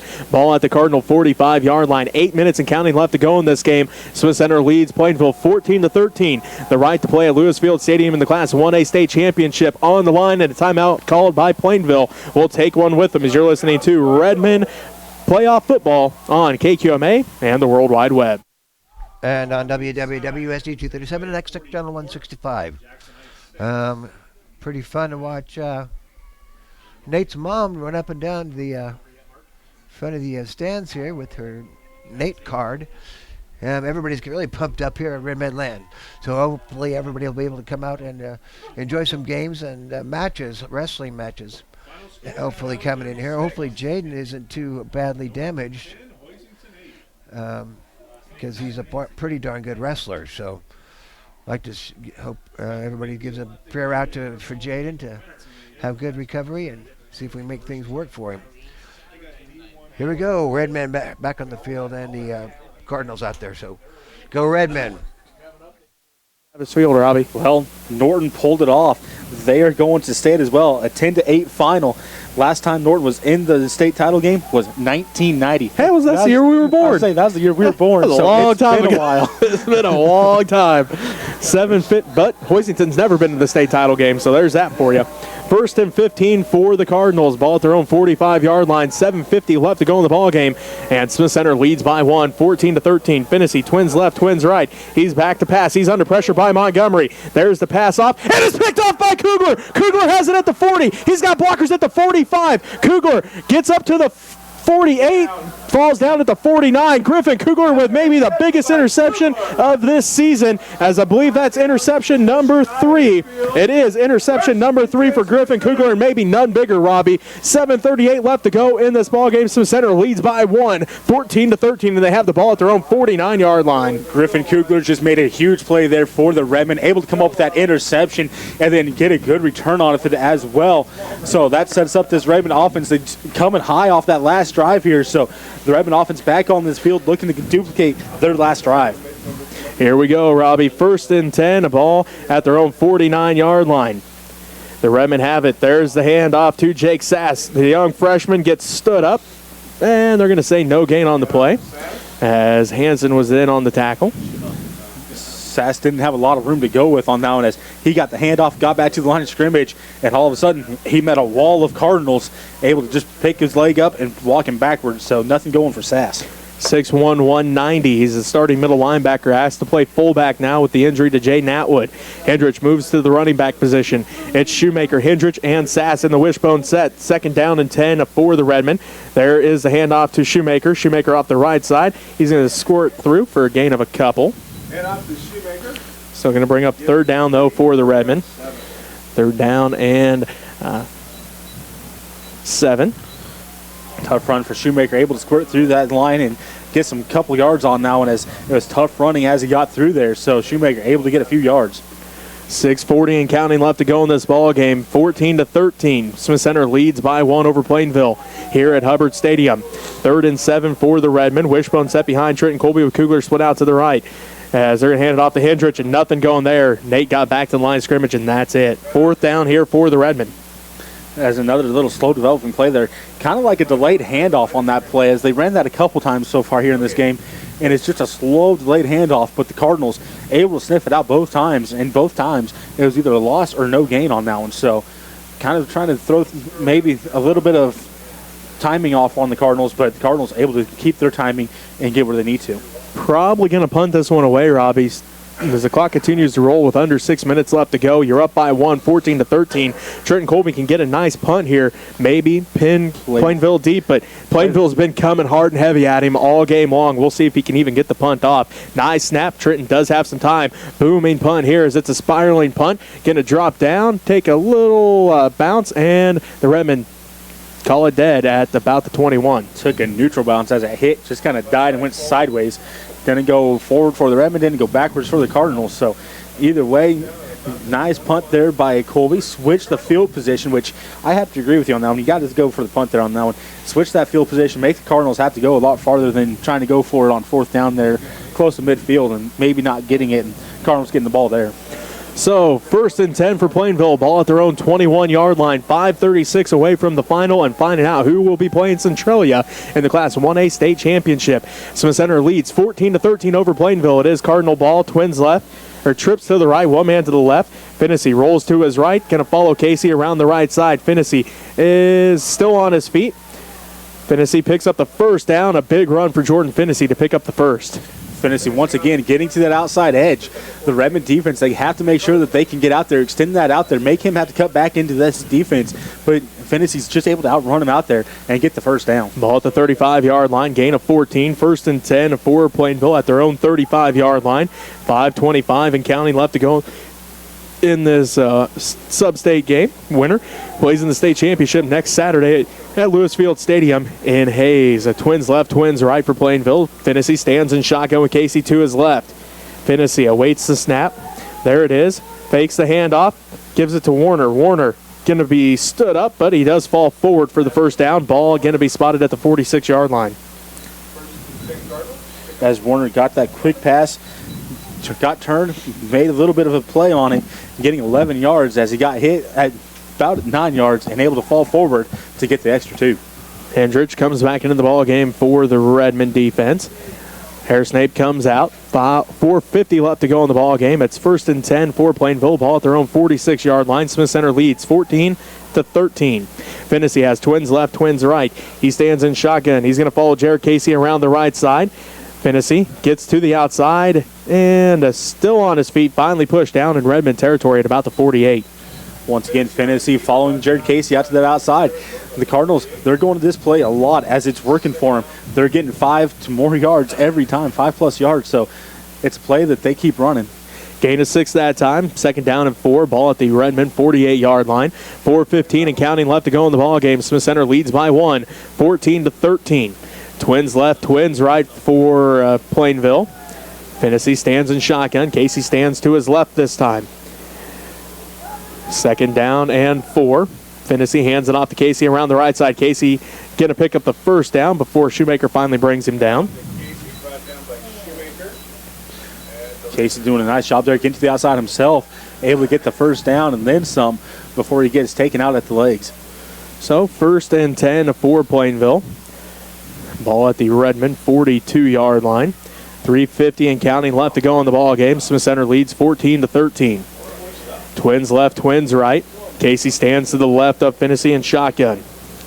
Fennessy looks to the sideline. Now gets a set for the snap. There it is. Fennessy going to keep it again. Fennessy looks for a hole, breaks a couple tackles. Fennessy still on his feet. Nobody can break Jordan Fennessy down as he's off to the races. Can Sergio Lambert track him down? No, he can't. Jordan Fennessy's going to score from 42 yards out, and the Plainville Cardinals now lead 19-14. As once again going to the outside, this time able to kind of contain him a little bit, bounces it back through the middle as there was no one there, and just able to break those few tackles that he had to as he had defenders in front of him, and gets into the end zone was Jordan Fennessy for a big 42-yard touchdown. So Jordan Fennessy on the board for the third time in this ball game. 3:28 left to go. As I believe they're trying to get a call maybe to go for 2 instead of the field goal here. And a timeout going to be called. Going to be by Plainville. 3:28 left to go. And Plainville leads 19-14. We'll take a timeout with them. You're listening to Redmen Playoff Football on KQMA and the World Wide Web.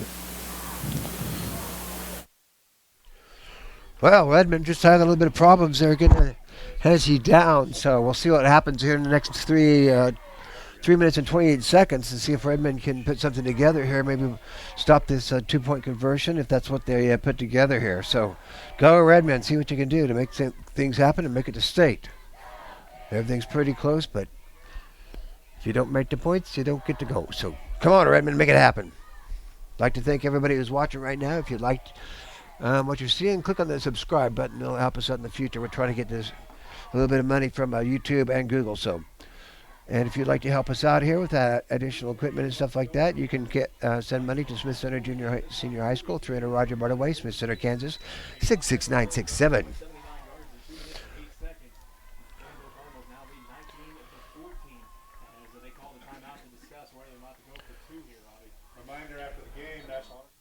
Smart thing to do here, but at the same time, though, the Cardinals been able to move the ball, but Redmond here in this situation, you got to think they're going to try to maybe stack the outside a little bit, as that's where the Cardinals have been able to go, but you got that big guy in the back of Jared Casey to run right through the middle, so lots of different options here for the Cardinals. I'm sure the Redmond looking for either way to try to stop this, whether it be a field goal or go for 2.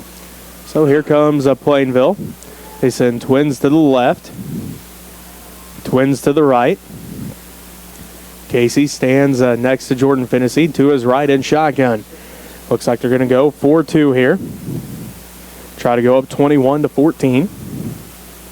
There's a snap. Fennessy fakes the handoff to Casey. Fennessy gets the outside, falls to the ground, and incomplete. 2-point conversion, no good.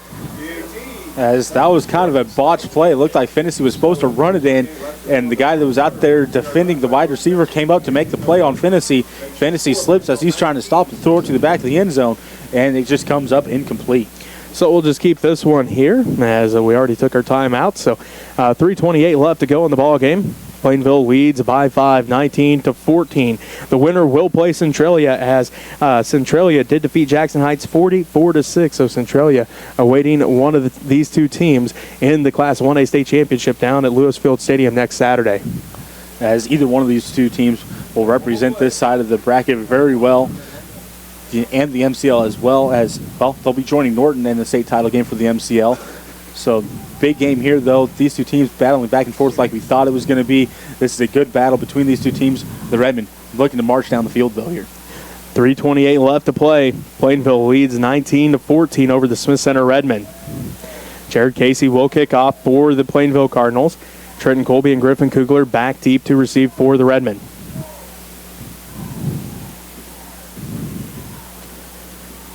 As Casey getting set here. The Redmen go left to right on your radio dial, trying to get some points on the board here as they trail by 5. Casey going to boom this one deep to Trenton Colby. Colby fakes the handoff to Kugler. The Cardinals not fooled by this one, as Colby at the 20, still on his feet at the 25, and then that's where he's going to be pushed back right at the 25. As they try to do the bootleg for the first time this year, the Cardinals able to keep up with it and not get drawn to the side where all the blockers were, so kept Colby bottled up here on the sideline. 3:18 left to go. The Redmen have 75 yards to go to try to win this ball game. 3:18. Ball at their own 25-yard line as the Redmen go left to right on your radio dial. Again, it is Sass, Shoemaker, and Hendrich in the backfield. Sass the fullback now. Hendrich the running back with the injury to Atwood. There's the handoff to Hendrich. Hendrich going to pick up a couple.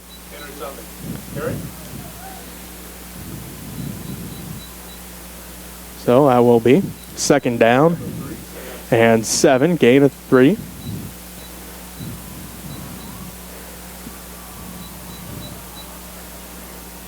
Here comes the Redman offense again. Kugler split out to the right. Wishbone set behind Trenton Colby. 2:50 and counting left to go in the ballgame. There's a snap. Quick pass to Kugler. Over his head, out of bounds. As there was a whole lot of confusion over there along the side as what that was really going for, as Kugler just seen at the last second, tried to get his hands up, but it was already too late. Just goes right through his last of his fingertips and goes out of bounds. 2:45 left to play in this ball game. Plainville leads Smith Center 19-14. 3rd down and 7 for the Redmen, deep in their own territory. Colby with the wishbone behind him, and Kugler split out to the right. There's a snap, low snap.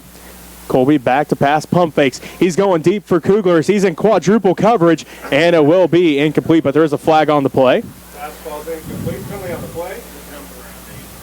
This may be in the realm of pass interference on the defense, as Griffin Kugler, the only Redman in the area, and 4 different Plainville Cardinals there. As they knew who that was probably going to be trying to go to in Kugler, and they put everybody they could there. And that many people there is bound to someone get a hold of him. Pass interference on the Cardinals. But you got to give it to Kugler, though, as he was in quadruple coverage there, almost able to reel that one in, but maybe got hold out just enough to throw him off of his route, so he couldn't catch down. But quadruple coverage is not something you see very often on one wide receiver, and Kugler able to fight it off a little bit. Ball at the Redmen 38-yard line, 1st and 10 with 2:39 and counting left to go in this ball game. Plainville leads 19-14. Kugler split out to the right. Wishbone set behind Trenton Colby. Nate Hendrich, Jake Sass, and Colton Shoemaker, the wishbone set behind Colby. There's the snap. Quick pass out to Kugler. Kugler catches it, goes up the Redmond sideline and forced out of bounds. Looks like at the 46. So it'll be 2nd down and right at the 45, so 2nd down and 3.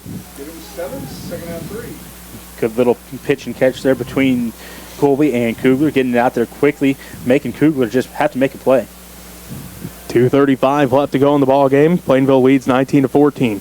2nd down and 3 for the Redmen. They give it to Hendrich off the left side. Hendrich finds a hole. Hendrich opens up the gas pedal, and this time he picks up a huge 1st down to the 38-yard line.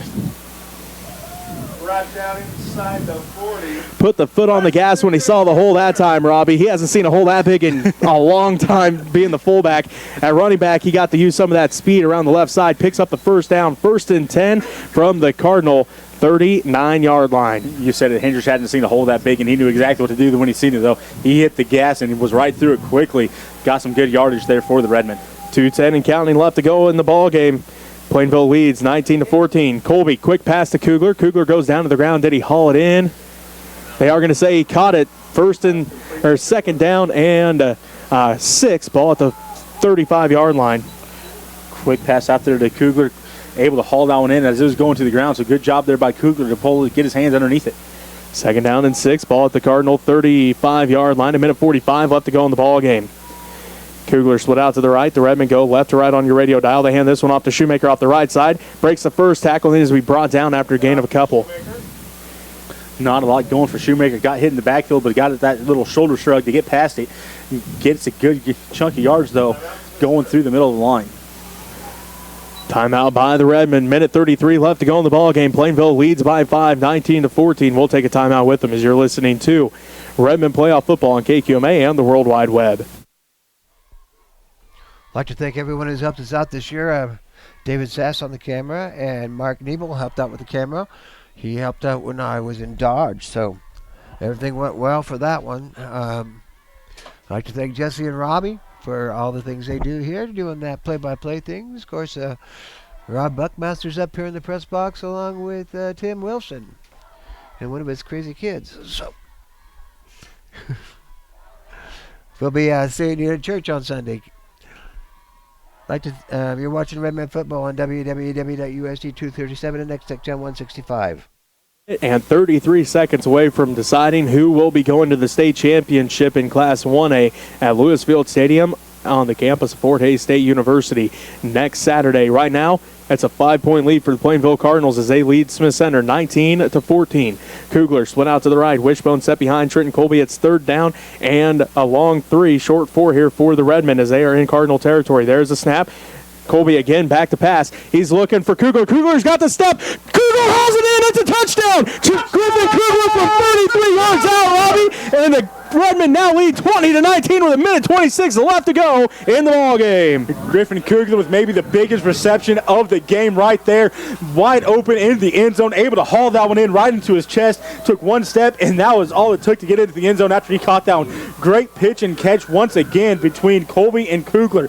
These two, you can definitely tell, they say they're after practice, running routes, getting the passing down between each other because the timing is perfect on a lot of these passes.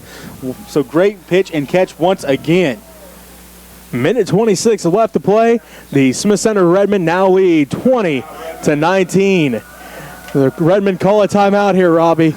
We're going to go ahead and keep this one here as, man, all night long, Griffin Kugler has tried to get that step on his defender, and he finally did, and it couldn't come at a bigger moment to put the Redmen up 20-19 with a minute 26 left to go. He had that one step, and that's the only step he needed because it was just enough for Trenton Colby to put it in the perfect spot as he dropped that one in a bucket to where only Griffin Kugler was going to catch it. Like I said, you can definitely tell these two have sat there backyard, third passes each other, run routes with each other. They know how to get the ball to each other, and it works out perfectly for them. So it worked out perfectly. You know, that was a big play. That also put Kugler over the 100-yard mark unofficially here tonight, as that put him at 105 yards on 9 receptions tonight. So the Redmen definitely trying to spread this ball around and get people the ball that they know they can make plays. Minute 52 off the clock for the Redmen. 8 plays, 75 yards, and a minute 52. 20-19 is our score. The Redmen gonna go for 2 here, Robbie, as they're gonna try to make it 22-19. Kugler split out to the right. Wishbone set behind Trenton Colby as they go for 2. There's a snap. Colby keeps it himself, looking to pop pass. Colby's still looking. Now passes to Kugler. Ball gets tipped, incomplete. And nice job that time by the Cardinal defender to knock that one. And it will be 20-19. As on that one, it's a kind of a judgment call by the coach on what he can do. That was a good call, getting the team together. I almost would have kicked the field goal myself just to make sure we got that extra point up on the board. But now the Cardinals, they just got to get into field goal range really here. I don't know what they got really for a field goal kicker. Not Tanner Copeland anymore. That's the thing that the Redmen are really glad for is, you know, they just had to get to about the 40 for Copeland. But now they got to probably get a little bit closer. But the Redmen's defense has got to step up here and play lights out. Minute 26 left to go in this fourth quarter. The Redmen lead at 20-19. Sergio Lambert boot this one deep. The best thing is if he could get it out of the back of the end zone to not even let Finnessy have a chance at this one. But as Crawford's back deep, Finnessy and Casey are the up backs. They stand at about the 20. Crawford at the 10. So if he could somehow put it in the corner over here where nobody's at, that'd be all right. Go to punting style and coffin corner. That'd be great right about now. Sergio Lambert getting set to kick off for the Redmen. He will kick left to right on your radio dial. Again, Crawford stands at the 10. Casey and Finnessy at about the 20. A minute 26 left to go in this ball game. The Smith Center Redmen regain the lead. It's 20-19 as a 33-yard pass. Trenton Colby found Griffin Kugler for the touchdown. Sergio Lambert getting set to kick left to right on your radio dial. Lambert pooches this one. Finnessy picks it up at the 23. Runs back to the 20. Gets hit by Hendrich, and he's going to be brought down at the 22-yard line by Hendrich. Bentley Montgomery, Sergio Lambert, and Jacob Conrad all there on that one. Nice job there by Hendrich. First one down there. Finney went to make the cut, let him get the cut around him, but able to grab that leg and pull that leg into his chest and hold on to allow the other two to come in there. So great job there by Hendrich to allow him to make that move and then attack the move and grab a hold of the leg so Finney couldn't take off on him. So 1st and 10 at their own 23-yard line. Jordan Finney brings his offense out, trips to the right, one man to the left. Casey stands to the right of Finney in shotgun. There's a long time left in this ball game as he sends Casey in motion. Finney drops back to pass. Finney under pressure. He's going to roll out. He's looking deep. Finney looks deep, and Crawford hauls it in. As Crawford hauls it in at the Redman 49-yard line. What a great catch by Cody Crawford as he's had a huge year at 332 yards and a big couple yards there to put the ball down at the Redman 49-yard line. As that's a play that I'm sure Coach Hutchison down there is not happy to see, as I'm sure he's telling his guys, don't let anything behind you, and Crawford got behind. Finney rolls out to the right again, looks to pass, gets the pass off, and Hansen picks it up. 1st and 10. Oh, no, they're going to say he stepped out at the 39-yard line. So just short of the first down marker. Oh, incomplete. He was out of bounds, so 2nd and 10. So Crawford must have had that 1 foot out when he went to cut the turn. As that's what I'm guessing he did. Is I couldn't see clear over to the far side, but I'm guessing as he went to turn, that 1 foot landed right on the out of bounds line. The good thing for the Cardinals, though, is to stop the clock with 1 minute left to go, and they have the ball 2nd and 10 at the Redman 49-yard line. Finney trips to the right, one man to the left. Casey stands to the right of Finney as he rolls to his right. Finney pump fakes. Finney directing traffic, passes off. This time, Hansen does haul it in for a first down.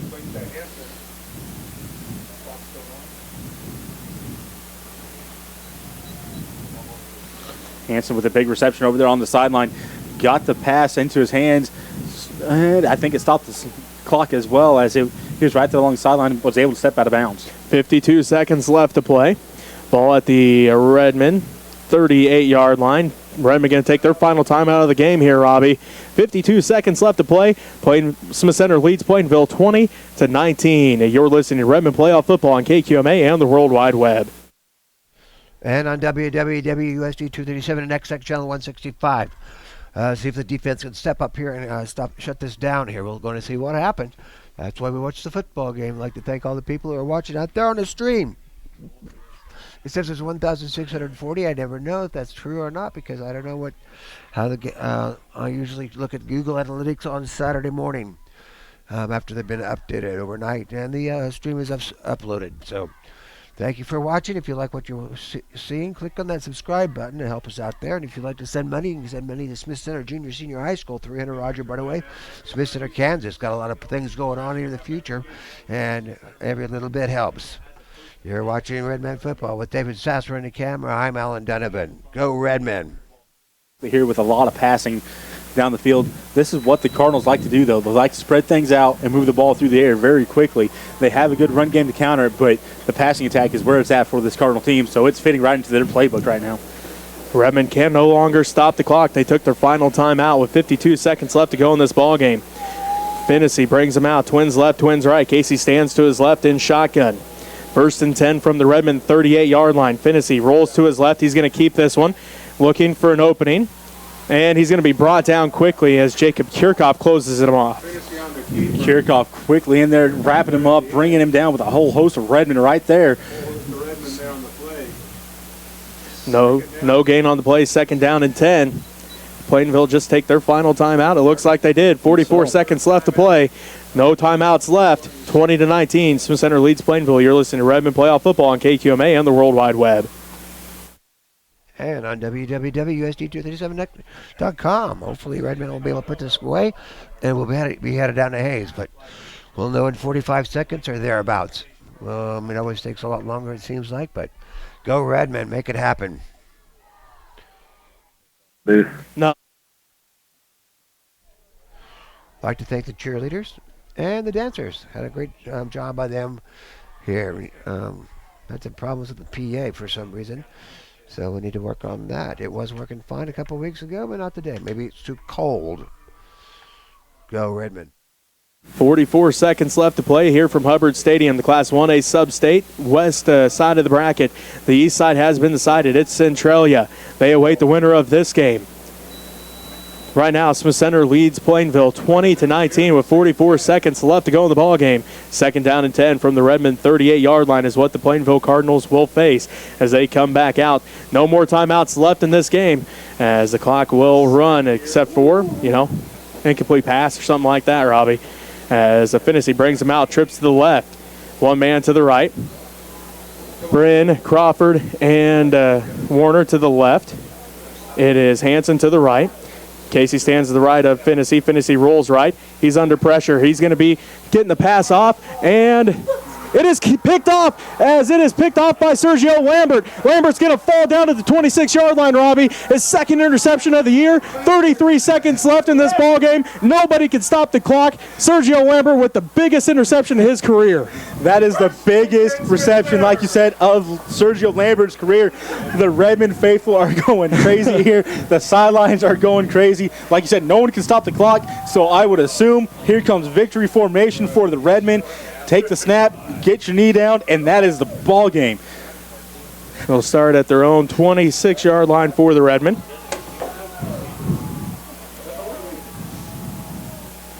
As this one is just about over, Robbie. 33 seconds left to go. See, do the Redmen line up? There it is, victory formation.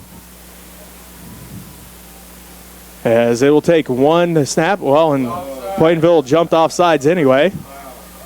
And doesn't matter, clock will roll here, Robbie. And Smith Center is heading back to the state championship for the third year in a row as they defeat the Plainville Cardinals 20-19. What a great game. As there it is. The clock continues to roll, 12 seconds left. But next Saturday, So, Robbie, pack your bags. We're going to Lewis Field Stadium for the third year in a row. State, Lewis Field. No comments? All right, Robbie. Well, I'm trying to think of one, as that was a great game. Don't really have to pack my bags too often once you go to Hayes. Well, that's fair.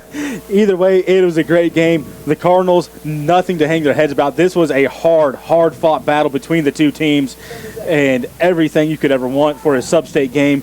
State's going to be fun. I'm sure the MCL, well, they're well represented as Norton made it as well, so this 1A was sub-state was everything you could hope for in a sub-state game.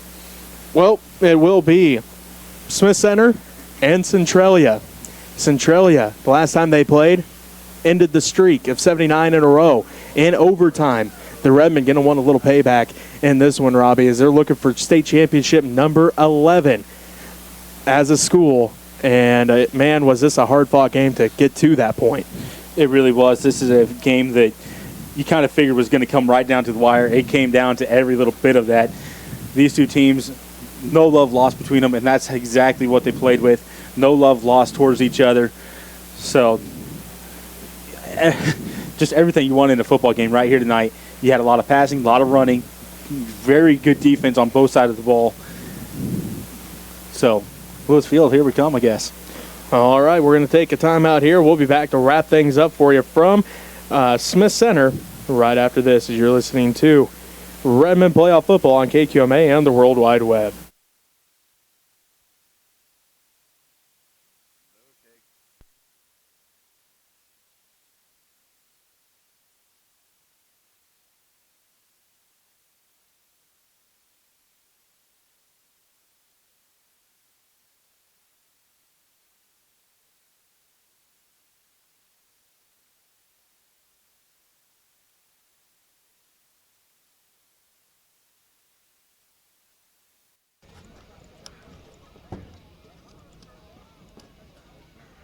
Can you hear anything?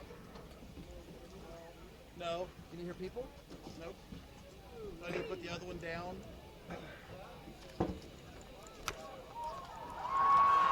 Oh, there we go. Are you Alan? Are you Alan? Yes. Yeah? Yes. Okay. Thank you so much. Betcha. You have a good trip. I'm not going anywhere.